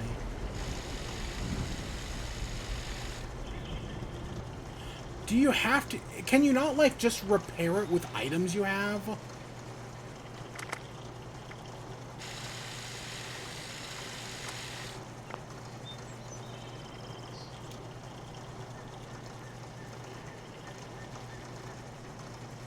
Workbench repair? Oh, okay. Because this is... Remember I was talking about, like, bullshit microtransactions earlier? This is a good example of them, like with this fireman's axe. Right, how you can use a repair kit if you want.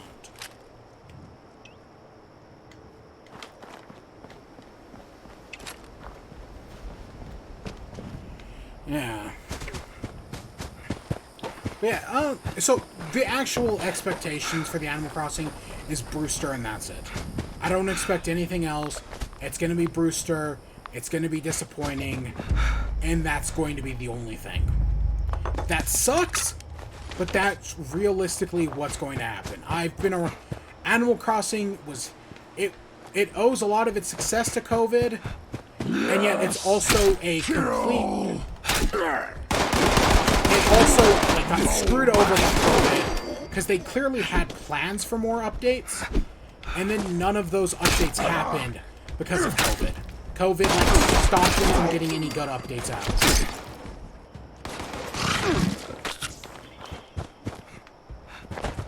Where did it go? Oh, they're back here. Yeah, Animal Crossing was clearly supposed to have more updates. Or at least, I hope they had planned to do more. And then COVID just screwed everything. I'd be disappointed if it wasn't that. Like, if they had really... Because the game did not launch unfinished. It just launched underwhelming. Which is something I said at the time, and I stand by. It wasn't unfinished, it was just kind of underwhelming.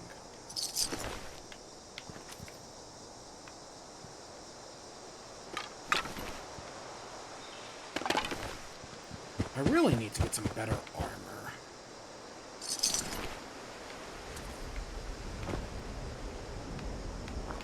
I can get a skull.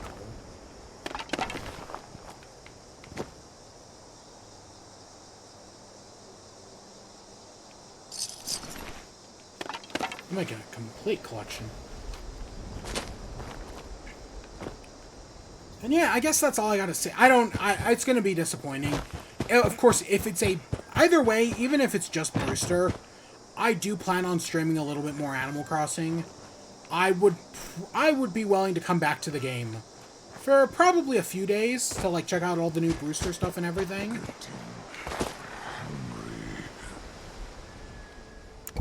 So that's totally so, like, if in November I do a little bit more Animal Crossing, don't be surprised, because I want that game to succeed. I've probably played it more than, like, 99% of people. I've put so much time into that game. So I want it to be a success. I want them to...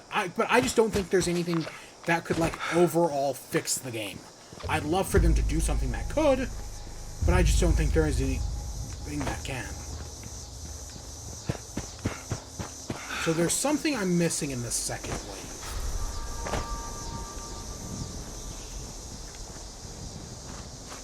A super mutant I just haven't seen.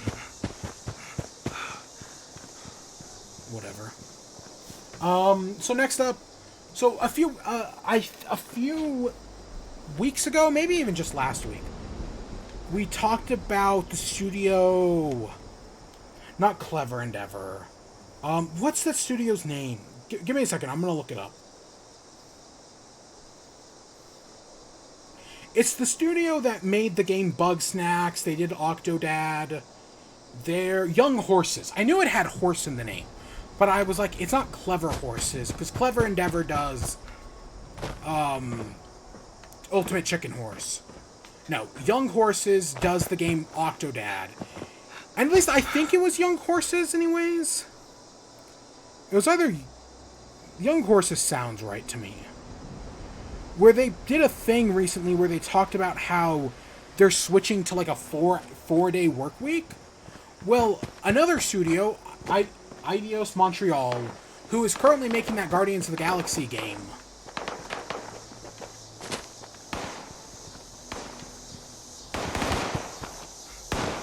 Yeah, Eidos-Montreal has announced that they're also switching over to a 4-day work week. Which is a good thing. A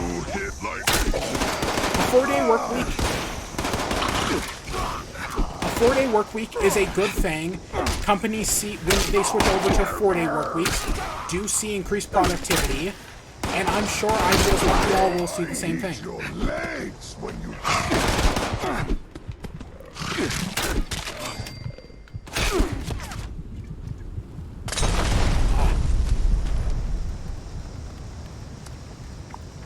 So this can only be a good thing in my opinion.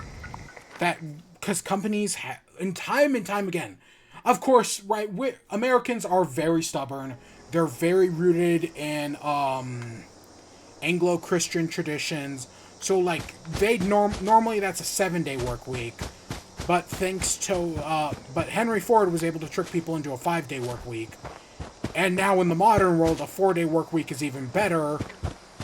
And yeah, so hopefully, I think Eidos-Montreal is, well, Montreal, so they're a Canadian company. But they're owned by, what, Square Enix? But hopefully they find great success in this. I don't know, I hear tons of studios do find great success in a 4-day work week. I don't see why this one would be any different. But you know, if I'm gonna praise Young Horses, an indie studio, for doing this, then it's only fair I praise a AAA studio, AAA, for doing it as well. It's only fair. If you talk about one, you have to talk about the other. And hopefully more studios do this in the future. Really, that's what it all comes down to. Hopefully, in the future...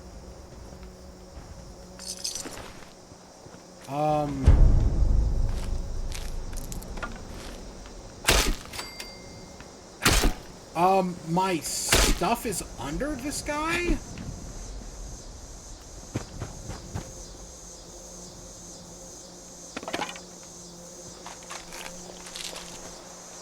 I guess? I don't see anything there.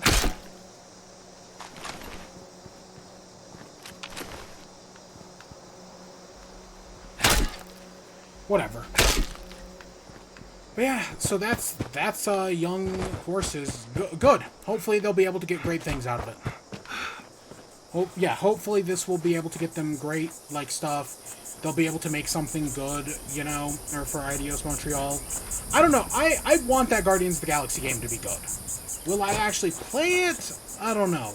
But I don't want that to fail. I want good games. If that makes sense. Okay, so we're back at camp. I want to repair some stuff. Specifically our axes.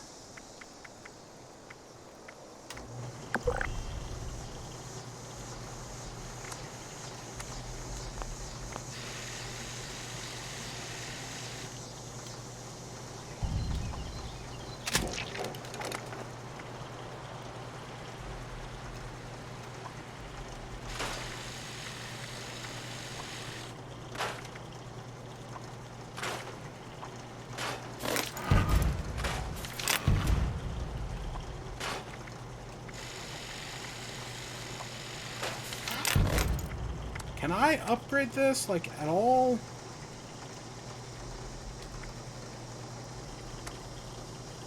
No, I guess not. Okay, whatever. And so, next up, Rockstar announced the GTA Trilogy. So we know Rockstar was doing, so this has been rumored for a long time now, that Rockstar has been doing a GTA Trilogy. And it looks like it's finally happening. And you know what? I'm just excited to play Vice City again. There are some GTA games I've never played before. But I don't know, the idea of playing Vice City again sounds like so much fun. Specifically if they get the music back. The music's such a big deal in Vice City for me personally. So that's something you gotta get back.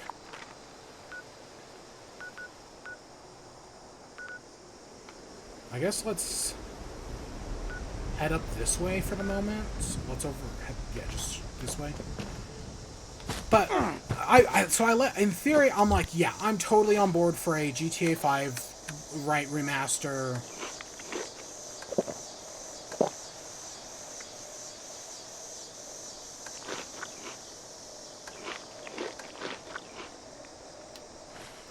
I'm on board. One of the worries I do have is as part of this remaster, they're taking some of the older GTAs, right? They're taking the original versions off of Steam or whatever services. I know games like Vice City and San Andreas are on Steam. Clean up this, fix that. Never seems to end. Killing ain't my style. I prefer to put axe to wood. Everyone at Foundation needs to do their part. Only way we can survive. I'm looking for some supplies I could use when I'm fixing things up around here. Think you got something I could use? If the Scorched or the Ferals don't get you, the Rads will. That would be great. What can you give me? Oh. I'm looking for some supplies. That would be... Do I not have any... Gosh dang it. Okay, whatever. But yeah, so I'm worried they're gonna take them taking off all the old games. That's one of those things I don't like. Because, you know, the reason they do it is because they take off the old games so that way people will be incentivized to pay more money for the newer ones. Like, you can buy like GTA Vice City for like $5, but when they put out the trilogy, you have to buy all 3 games, and you have to buy them all for $60. They don't want you spending $5 to buy the old games. They want you to spend $60 to buy the new ones. That's the problem. I don't like that. And a lot of companies do that. I've bitched about Nintendo doing that in the past. Because Nintendo does it as well. They took off the cheap Wii U versions to encourage you to buy the more expensive Switch versions. Yeah, fuck Nintendo for doing that. And I'm assuming Skyrim has worked the same way as well, where they take off the cheap versions to sell you the newer, like, because Skyrim's getting its 10-year anniversary edition later this year, and I'm just assume it works the same way. And that's a shitty thing to do. It really is. It really does suck. They could just... But, again, the only thing that matters to the AAA game industry is profit. The economy must overshadow its needs. Profit's all that matters. Because the billionaires have to make even more money. But it's happening, and it's coming to Switch. Will I pick it up? I don't know. Depending on how that Vice City looks, I might. It's a scummy thing to do, but it's not like it's... Like, this isn't like what Ubisoft or Activision Blizzard has done. Right? This isn't like a deal breaker for me. In the same way... Because I bought Yeah, I mean, I think they put Pikmin back. But I still bought Pikmin 3 again. On Switch, even though I already owned it on Wii U.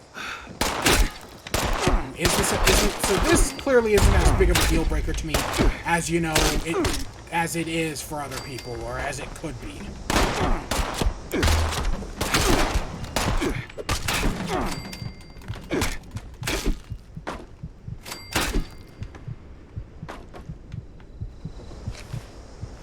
Oh god, we're almost out of stim packs.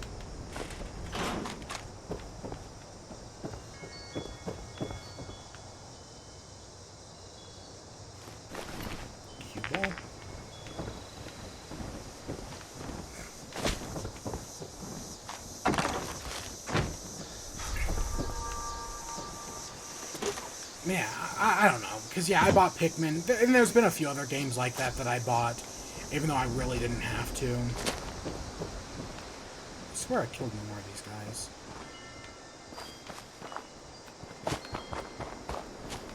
But, you know, to each their own. And then, I guess, finally, that takes us to WIBE. So, what have I been playing? Well, I can tell you what I haven't been. I have been meaning to watch Squid Game all week. Because everyone's talking about it on Netflix, and I just haven't got around to it. I want to. I am curious about it.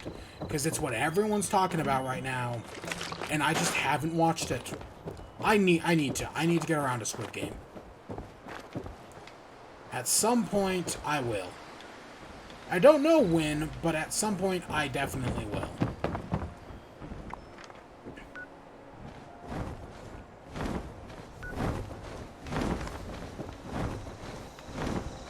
Oh, fuck, that's a Scorch Beast.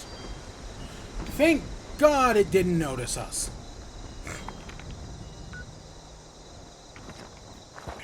We're going this way. Which, I thought, I heard the flapping and I was like, oh no.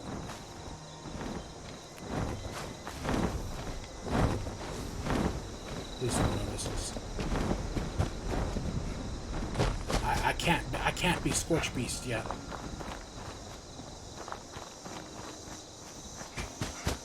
Yeah, so I haven't been watching Squid Game. I really need to. I'll get around to it at some point.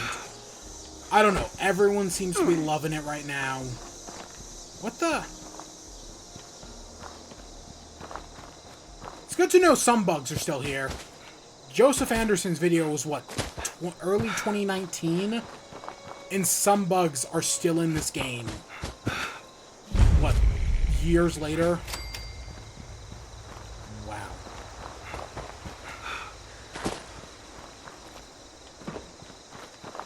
Yeah, there was one other big thing that I needed to, or that I was wanting to watch or whatever.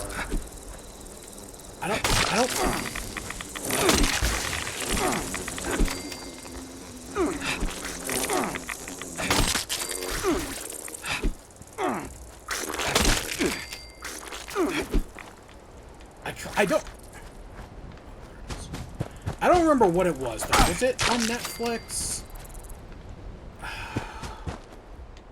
I don't know. I swear there was something else I needed to watch.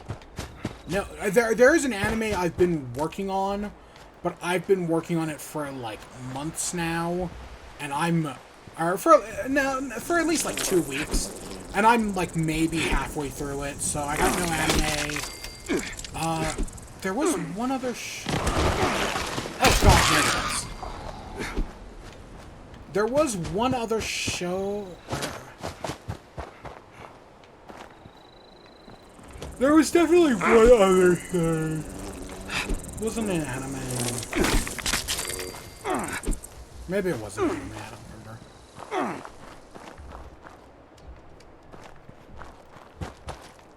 And then, but video game wise, so after playing Fallout 76 last week, I was like, you know, I really want to play some more Fallout.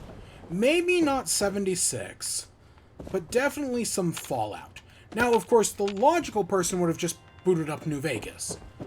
Nope, I didn't boot up New Vegas. Instead, I booted up Fallout 4. And so I've put, I don't know, like 5 or 6 hours into Fallout 4. Not much. Mostly just stomping around the Commonwealth in some of the earlier areas. I've helped out the Minutemen a few times. I've helped out Fred and Dance over at the, is it the Lexington Police Station? I haven't even made it to Boston yet. I've mostly just been exploring.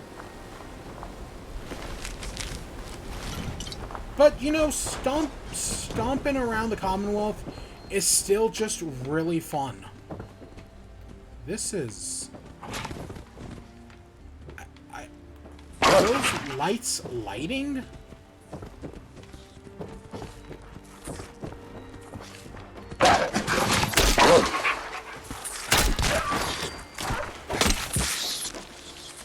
Okay.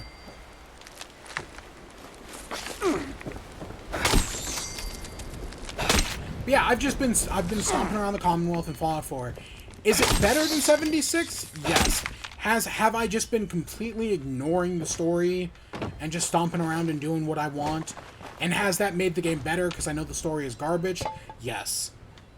Because I've never actually beaten the story in Fallout 70 or Fallout 4, I should say. I think I was doing a Brotherhood, or not Brotherhood. I was doing a Minutemen playthrough. I think I had gotten to... Oh, where was I? I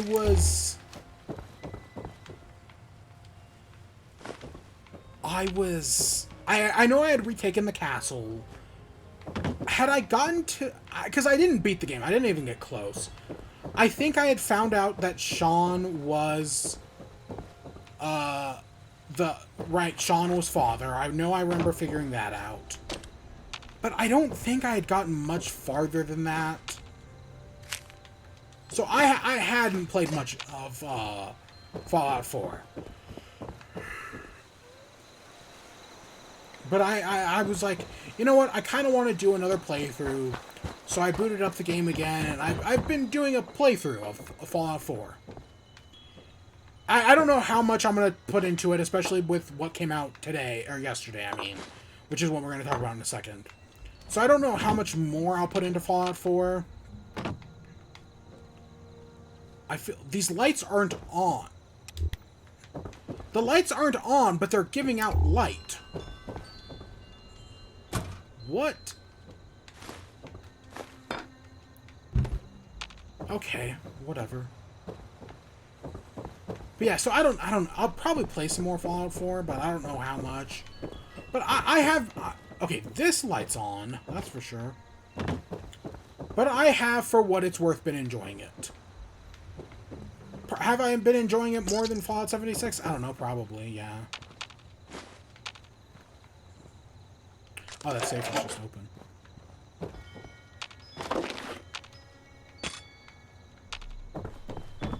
love to sleep in one of these beds.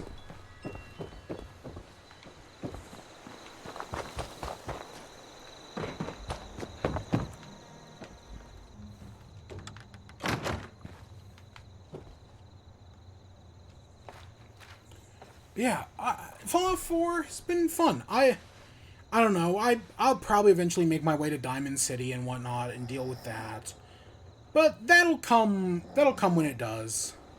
I don't know. There's like a dozen other games I probably should be playing instead of Fallout 4.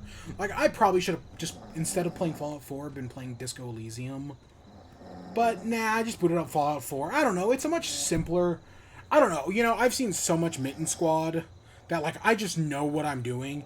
And that's probably also true of Fallout New Vegas. Like, if I were to boot up New Vegas, I'd probably know exactly what I was doing. But, I'm trying to gain up as much health as I can. And then the other... So, before we get to the Switch OLED, I do want to talk about Catan real quick. So, there was a sale on Catan the other day. A sale for, like, Catan stuff. And one of the things was the Seafarer expansion. I actually picked up 2 expansions. I picked up Seafarer, and I picked up Explorers and Pirates. I have not played Explorers and Pirates yet. But I played Seafarer, I played a game. I actually played 2 games. I lost both games. So Seafarers isn't going well for me. But I've been enjoying it. The addition of, like, being able to, like, do boats and all that, and, like, these separate islands. Like, I know boats are, like, basically roads, but for the ocean. But it just adds a whole new level to the game that I've just been enjoying. Of the 2 games I played, yeah, the second one was definitely way more stressful. And we probably shouldn't have played 2 games, one after another. We probably should have taken, like, some time off between them. But, even still, the Seafarer expansion for Catan, yep, it's taken me almost 2 years to get to. But, I finally have, and I've enjoyed it. I have enjoyed this little Seafarers expansion.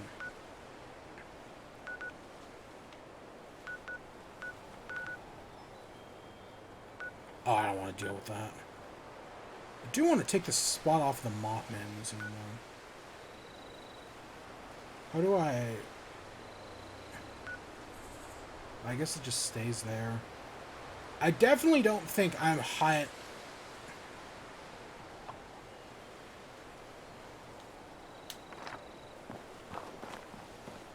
I guess we can go check out what this is. Oh. I'm gonna regret this. Is that a volt symbol? Whatever. We'll get there when we get there. Yeah, so I enjoyed Seafarers. Next up is Pirates, and I know Pirates is basically like Seafarers Plus. Because, like, there are some things in Seafarers, like reading all the scenarios, where I'm like, oh, this would eventually become Pirates. Yep. But so far, Seafarers, not bad. Not bad. I'm excited to try Pirates in, I don't know, like a week or 2. I'll probably actually give it some time off, because I think the new Jackbox Party Pack 8 comes out, like, in like a week or 2, and I am interested in playing Jackbox Party Pack 8. So, because I've seen some of the games from that, and they look fun. Nothing too complicated, but they look fun. So I'm definitely, hopefully, going to enjoy... Oh my gosh, this is a Volt. Volt 51? Actually, from what I remember, Volts are actually garbage in this game. Like, they don't actually do anything interesting.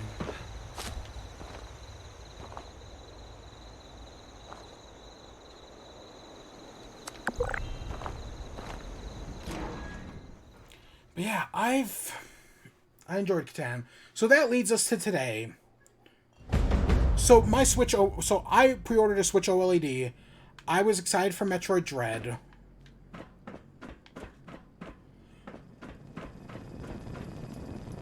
Oh, a visitor. Oh, I thought this day would never Is this come. for us to make our own visitor vault? in ages. Welcome to the Appalachian Shelters Claim Center, visitor. I'm called Mr. Clark. It's my job to help eager new customers such as yourself Take your first step into the miraculous world of shelters. Oh. Cursory analysis suggests you are likely here to... Goodness. Forgive my tone. I'm experiencing some memory issues. As I was saying, a bright-eyed visitor like yourself must be here to claim your free shelter today. Is that right? Either this or this is a Fallout Shelter's time. That I'm mobile equipped game. to answer most basic questions from my customers. How can I help you today? Shelters are expansions for your home. Each shelter is a unique interior that comes ready to be built in and decorated by its owner. Yes, unfortunately so. My network was recently used to... it seems I can't exactly remember what caused it. But rest assured, candidate visitor, memory issues notwithstanding. Okay, so this is like a... So clearly this is like something. Shelters. Candidate, right? Like, clearly this is a Volt Tech thing that's, like, meant fuck with us. I was programmed to distribute shelters from this claim center, and I intend to do just that. I've been waiting for a customer like yourself for ages. The apocalypse did put a bit of a damper on my sales projections, but with your arrival, it seems my troubles are over. That's Vault 51. I don't know much about it, I'm afraid. The vault was sealed along with the others in Appalachia, but only one person ever emerged. His name was Mr. Gill. He lived here for a while observing Vault 51. Something inside interested him. I believe he was investigating... I'm sorry. Most of my memories regarding Vault 51 are corrupted. I think Mr. Gill kept notes on the claim center terminal, if you'd like to know more.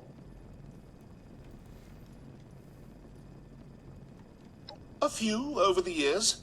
Two of the scientists who were working on the shelters project before the war used this claim center to hide from the bombs.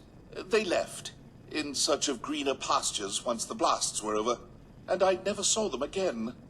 The claim center was empty for a long time after that. Mr. Gill is the only other person who's ever been inside. Aside from yourself, of course. Such a shame. So much good marketing gone to waste.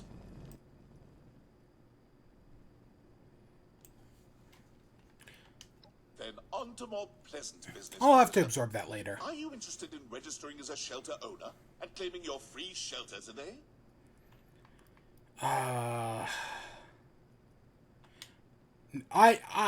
This is something I don't want to do. Like, something's gonna go wrong here. I am curious about some things, of course. I honestly expected the room to be a little bigger.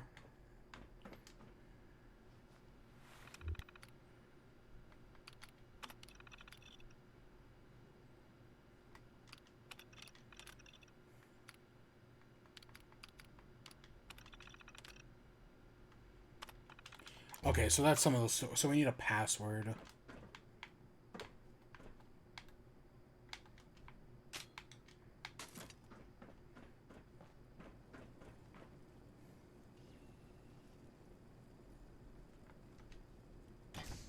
Oh. So this Mr. Gill guy, that must have been the guy we found earlier? Okay.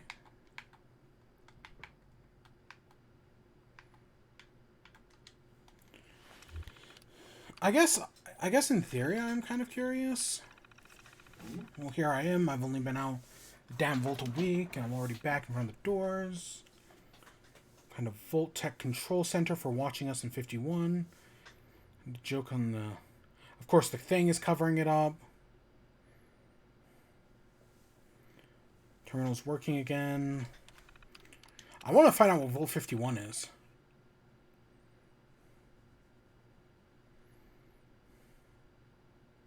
So he wants to get back in.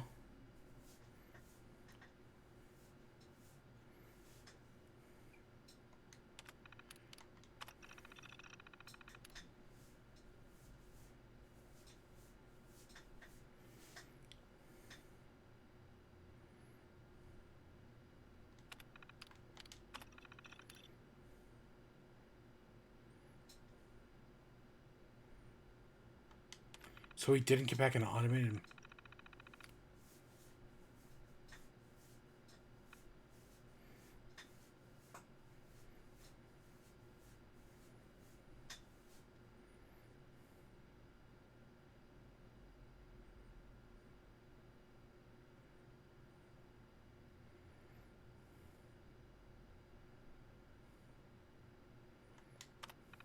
So something was going on in Vault 51, and they're messing with the robot, and now they're messing with him.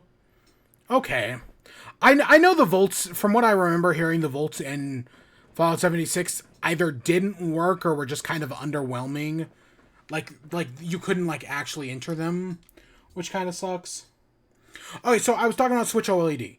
So, so I pre-ordered it at Target, and according to Target, the Switch OLED wasn't supposed to come in for like a week. So it was like, I was like, oh my gosh. I eventually got the tracking information, and the Switch OLED came in today. It came in earlier today, just a few hours ago.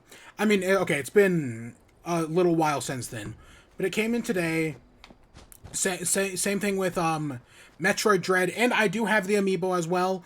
Normally we would do an amiibo unboxing, but I don't actually have a webcam right now. I lent my webcam out to one of my roommates for his Zoom classes, for his online class, and I'm just too lazy to go get it. So I'm not gonna. So maybe next week we'll actually unbox these things. I can leave them in the box for however long they need to. So that's no big deal, honestly. But yeah, so I have the amiibo, I have Metroid Dread, and I have the Switch OLED. I think... oh, God.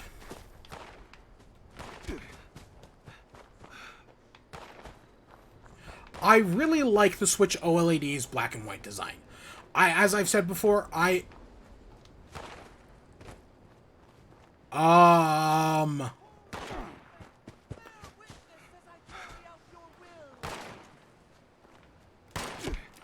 as I've said before, I am a fan of the PS5's design, the black and white. So, do you want to try to fight a Mothman? Nah, it just ran away. They have a shrine over here. Yeah, I am a fan of the PS5's black and white design, and I'm a fan of the Switch OLED's black and white design as well. I think it's really nice. I moved over all my data from my old Switch to my new Switch. I was kind of worried that, like, I was going to screw something up, or... because, like, most of the games you can just cloud save back up, but, like, Pokemon... the two Pokemon games in Splatoon you can't. Which is just fucking bullshit, I should say. Like, that's so dumb. But I was able to get all those datas over... and I tested them out to make sure they work. I'd actually moved over some of my Pokemon over to the Pokemon Bank, like my shinies and whatnot. Just to make sure they didn't, like, get lost on me. But no, everything seemed to be fine.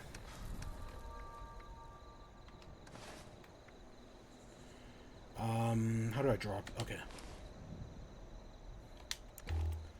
Yeah, just to make sure, like, nothing got lost on me. I made sure to, like, put some of my rarer things in the bank. Some of my shinies. My one shiny legendary. Two, actually. But yeah, and I now have a working Switch again. I think I messed around with... Responders, priority alert. Looks like those damn wolves are on the hunt again. Forest Watch has spotted multiple packs, but the Alpha's whereabouts are unknown. I repeat, Alpha's location is unknown. We need to find... oh, so that's right here. ASAP. Take out the smaller packs and draw out that Alpha. Just make sure you bring a lot of bullets. That big Alpha is a heap of trouble. Okay, I guess we'll take care of this here.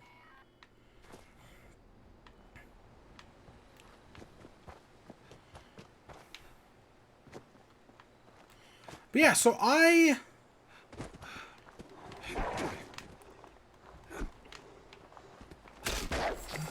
my gosh, we one-shot it. Okay. Let's see, the next one was...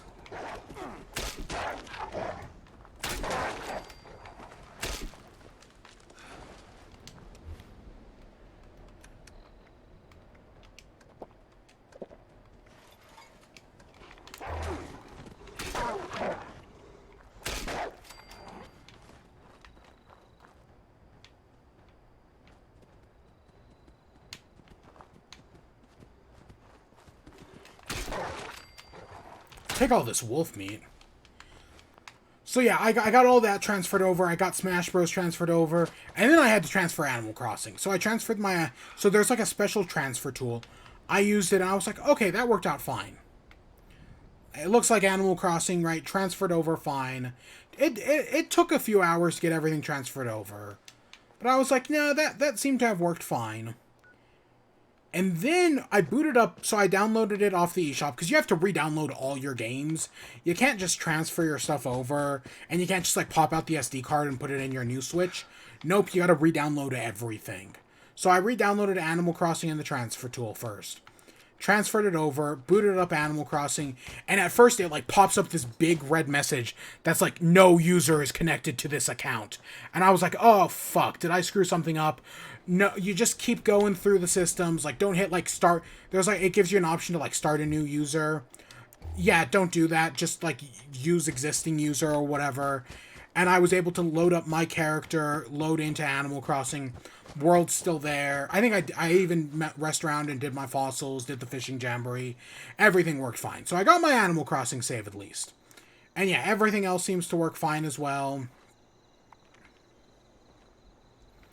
So that's all good on that front. So I've got the games transferred over.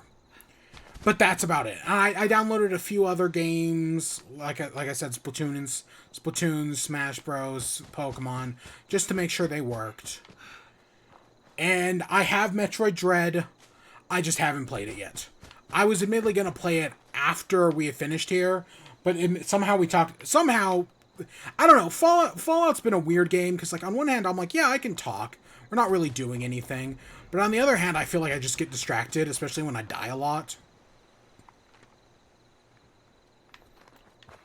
So yeah, that's totally a thing. So I don't know how Fallout works as an in-chat game. We might not do it next week. We might. I don't know. I haven't really decided yet. We might load up into Animal Crossing. But I have not played Metroid Dread yet. I'll get around to Metroid Dread, obviously. I am still curious about it, because, you know, it's Metroid Dread, and admittedly, I could stream Metroid Dread if I wanted to. I've streamed most other Metroid games. Or, you know, we streamed 1, we streamed Super, and we streamed Fusion. We didn't do Zero Mission, and we didn't do... I feel like there's one other I'm forgetting. Oh, we didn't do any of the Primes, but you don't need Prime for Dread. But I've streamed Metroid, I've streamed Fusion, and I've streamed Super. And so I was considering streaming Dread, but I'm just so busy with school right now that I don't even know if I have time to do Dread. Okay, so if we just go... Jangle's got... Okay, I'm curious about that. But I want to deal with this wolf thing first.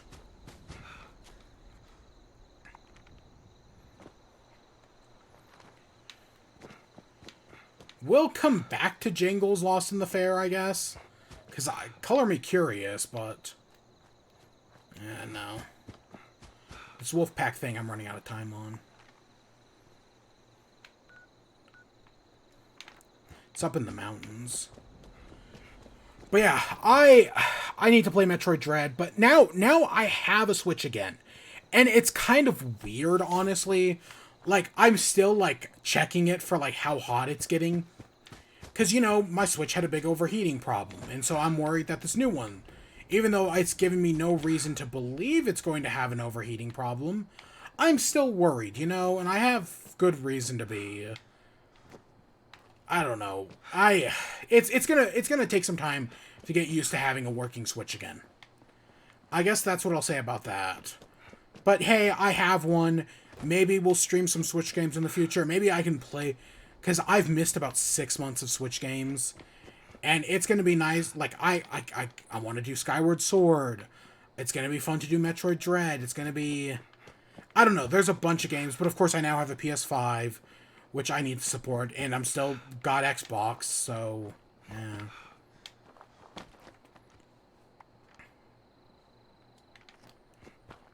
But yeah, so I've got a lot of consoles. I don't know. I recently made a list of, like, games I want to play and games I need to play, right? To try to, like, prioritize myself. And instead of playing Disco Elysium, which is a game I think I need to play, I instead booted up Fallout 4, which is a game I want to play. So how much has that helped? I don't know. Probably nothing. And I should probably even reorganize, because I think, like, Loop Hero is on, like, games I need to play. It probably shouldn't be. I can probably move that to a games I want to play and it'd be fine.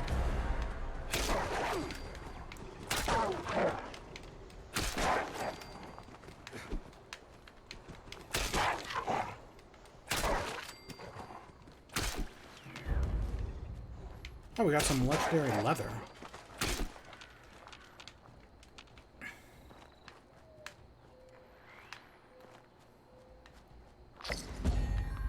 Oh, cool. And we got to level 10. Wild West Virginia. Okay.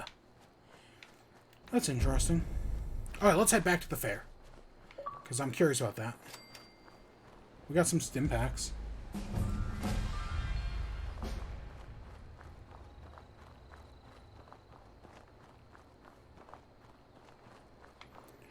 But yeah, it's... Oh.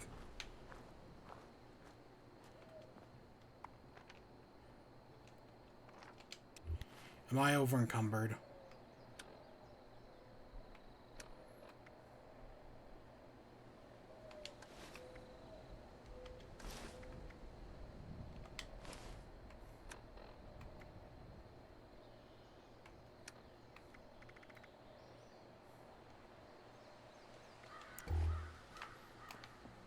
Whatever, we'll work with it. Saw a bunch of wolves over here. They probably left. Oh, and fog's rolling in. But yeah, it's just weird to have a Switch again. And yeah, it's nice because the Switch controller matches the PS5 controller. I do worry about Joy-Con drift, of course. I don't know. There's supposedly that solution that fixes it, which is interesting. So, and I had heard that Nintendo was working on it, at least. Was working on something to fix that. Oh yeah, our camp is right here. We'll probably go end off at our camp. But yeah, I guess I'm going to be playing Switch again. But I gotta play Disco Elysium. I gotta play... I haven't touched... I touched Sackboy maybe once. I think I'm like somewhere that's in the third world right now. Sackboy's okay. Definitely not as good as some of this other stuff. Okay, so somewhere's in here is... What's their face?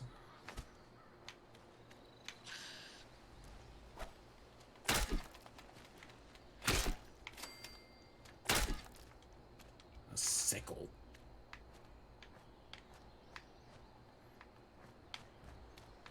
I feel like this fair is even bigger than the last time we saw it.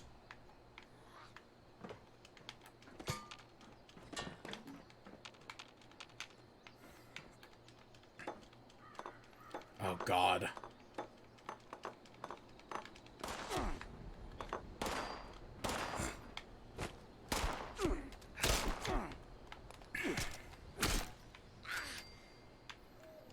Yeah,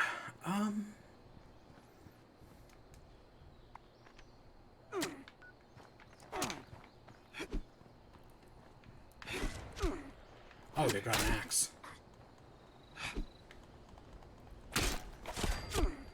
No, never mind. They actually have a Bowie knife.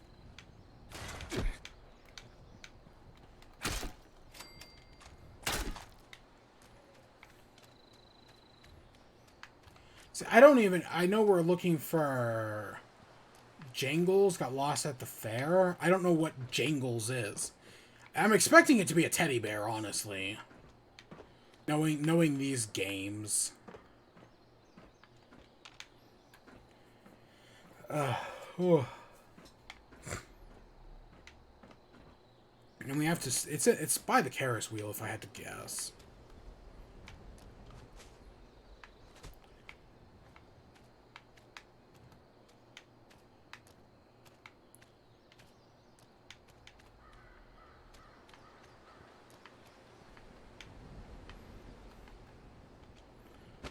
See, look, but I keep finding all these bears around here.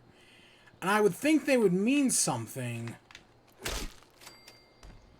But I have no idea.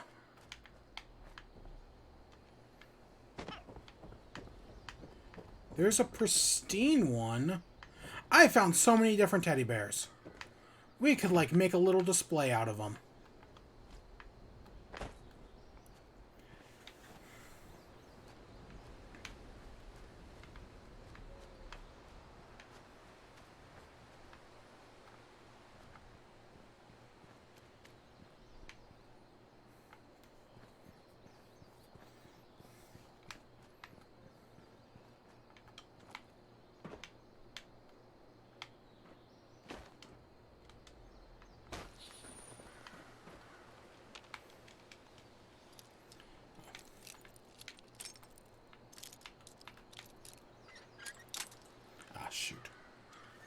Yeah, so yeah, next week we'll definitely talk about Metroid Dread. But I have a Switch again, so theoretically, I might get use out of it. I don't know. Part of me also doesn't expect to, like on stream anyways. I don't know how much I'll use it, but off stream, I'm sure I'll get some use out of it. Because, you know, it's a Switch. The OLED screen itself, it's very nice. It's definitely not what, like... I don't know. I never really use my Switch in handheld mode too much. So I don't feel like it affects me all that much. But, hey, you know, maybe I'll get some use out of it. I don't know. It does definitely, like, comparing the Switch when I was transferring stuff between the two, you can definitely tell how much, like, brighter and how much nicer the new screen is. Of course, I've already, like, put my greasy fingerprints on it, because of course. But hey, right. There's only so much you can do. I don't know, I need to get a Switch case. I didn't have a Switch case for my normal Switch, and I really need to get one. I think I will. Oh, look at this conveniently shaped ramp.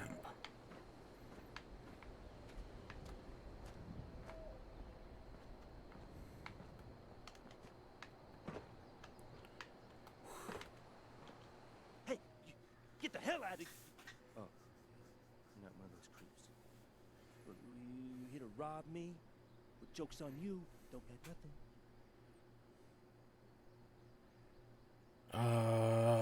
What? Looking for peace and quiet? Presume those creeps down there would keep everyone else away. Guess I was wrong. Folks have been doing some building at that track across the way. You could try your hand at it. Oh, I'd steer clear of the West Virginia lumber up the road. There were a bunch of ogres or whatever up there, but it sounds like someone might have given them the boot. Not sure it's an improvement. At least you could smell the ogres coming. Me? Come here. I'm a science experiment. Broke out of a government lab, trying to decide whether to use my powers for good or evil. Figured I'd have a drink while I thought. Watch your step.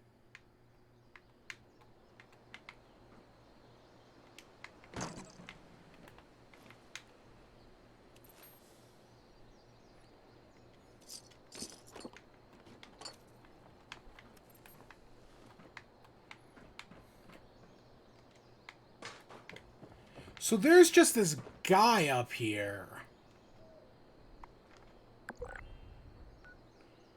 But he's not Jangles.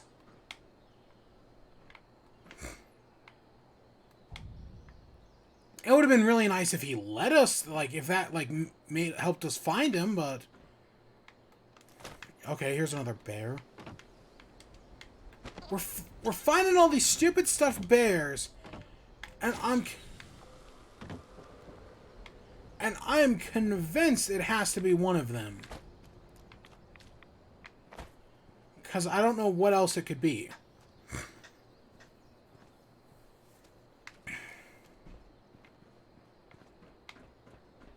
Jangles.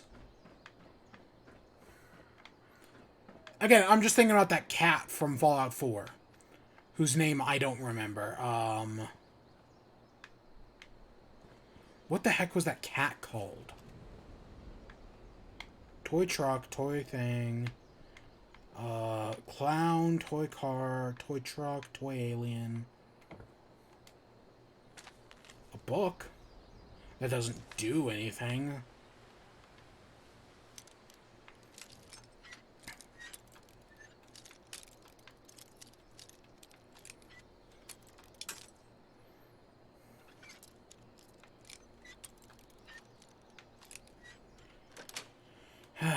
Strange. So yeah, I don't... So after like a week... So after doing Fallout... whatever. Fallout 76 for 2 weeks. I don't know. At some points I'm like, yeah, no, I could easily talk about this for a while. But then at other points I'm like, I don't know. I feel like we're getting distracted by the game. I don't know. In chat is inherently a flawed concept. Because, you know, it requires me to...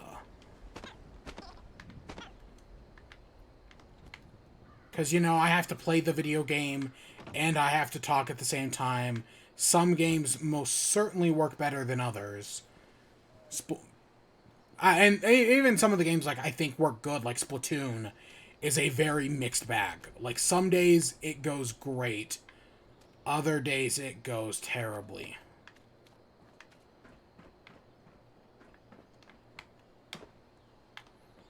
I don't know why. For some reason I expect to find it in here.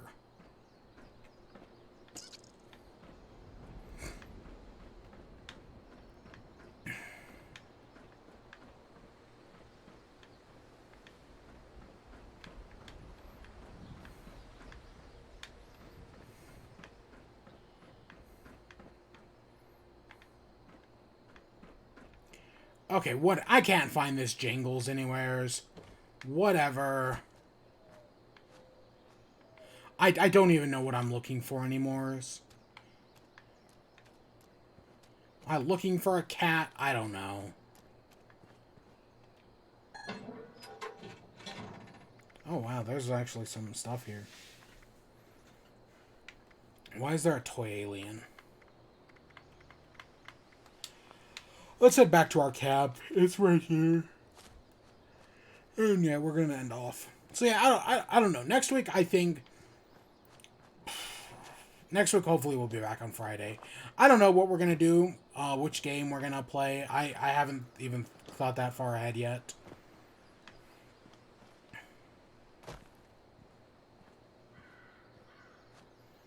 So, I don't know. We probably won't be back in Fallout 76.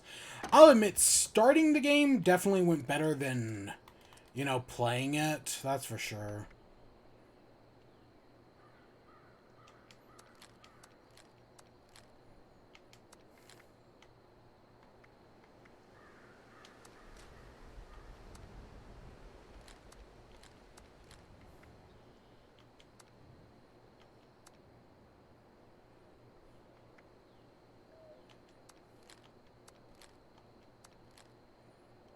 I guess we'll keep that baton for the moment. It's not too great, but...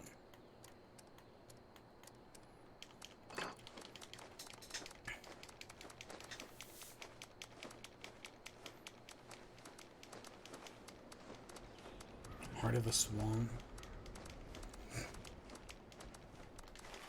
That's way higher level than we are.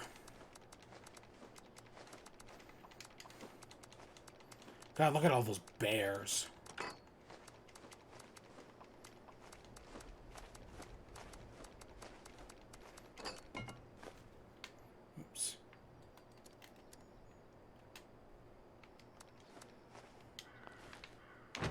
Actually, how much are we at? 130. Right, we actually didn't go down that much. Yeah. Whatever. But yeah, I don't know what we're gonna do next week. Oh shit, my headphones just fell off.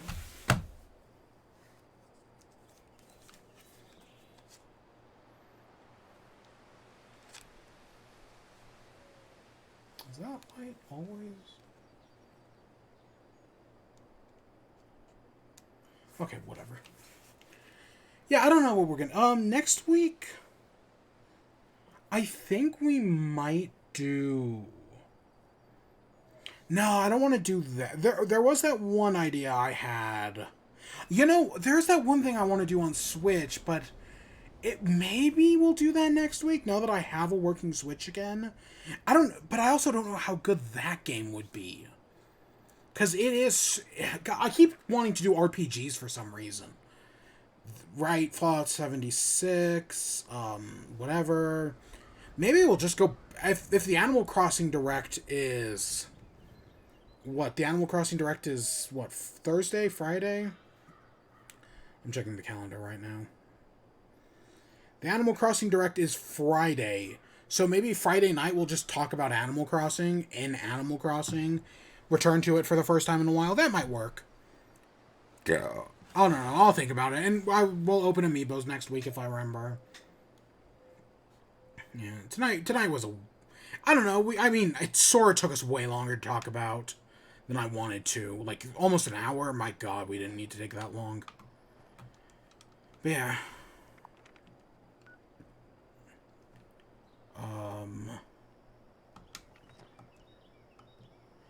yeah.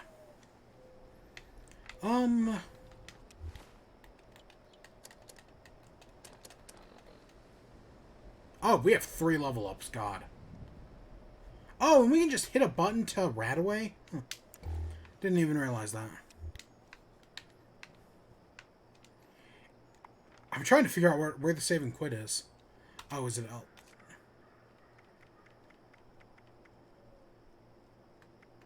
Oh. Yeah, okay. Because, yeah, I don't even know if yeah, the Sora thing was weird. Everything else after that went a lot smoother, though. I guess until we got to WIBE. Because then I found that thing. I don't know. Fallout 76 has been okay. Like, we definitely saw more glitches this time around. That's for sure, but... Yeah. But yeah, next time we'll just do something normal. Now that I have a Switch again, maybe we'll have fun with it. And then with my old Switch, I've been thinking, like... I know there are those people that will repair, like, a broken Switch screen... or, like, a broken battery or whatnot. And I'm like, could I send my Switch to them and have them fix the fan in it? Like, would that work? Could I just trade in my Switch to GameStop and pay the difference to get a new one that actually, like, works better? That'd be nice. Oh, God. That definitely feels like cheating the system, but I could probably get away with it. Because it works, and, like, they wouldn't be able to tell the difference, right? God, do GameStops even take trade-ins? How much would a new Switch even trade in, or like an original Switch trade in for? Actually, give me a second. I'm kind of curious. How much would I'm just gonna use GameStop as an easy example.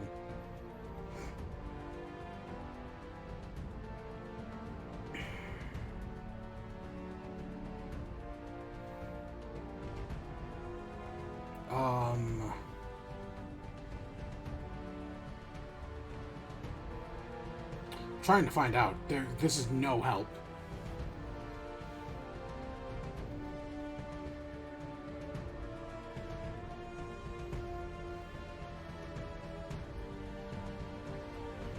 Okay, so let's see. It's a new Switch is like $280.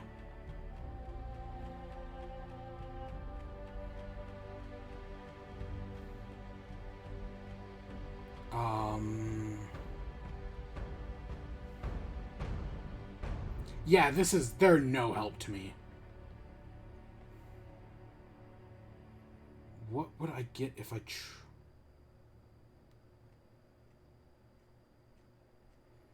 It's just giving me Funko Pops. I don't care about that.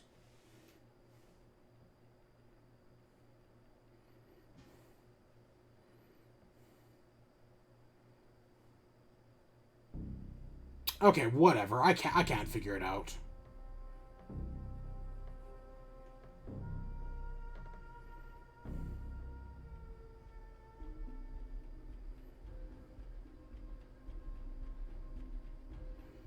I might have found it. Give me a second. A Nintendo Switch. Really? Only... It might only be 200. I don't know. I'm looking through this thing, and they're not telling me much. They'll tell me the new model, the ones with Joy-Cons are 220. So I could, like, trade in my old broken one and get, like, a new Switch for, like, $50. Oh, God. Could you imagine? It'd be funny. And get, like, one that actually works. Maybe even one with a longer battery life. I don't know. I'm assuming they can tell the difference. I don't know. Whatever. It might be cheaper just to send it to someone to refurbish it. Because, again, everything else works fine. The only problem is the fan's broken. At least that's my guess anyways. And I don't want to send it to Nintendo, because Nintendo has a vested interest in my console not working. Because they would want me to buy a new one. So, no, don't send it to Nintendo. Or anybody, like, associated with Nintendo. Send it to, like, a third party who actually, like, wants your thing to be repaired. So that way you have a vested interest, and if something else breaks, you'll come back to them. Yeah. Never send first party. Always do third party. Remember, that's Joe Biden. Politics be damned. That is one of the things. Right to repair is something he stands by. One of the few things I'll agree with him on.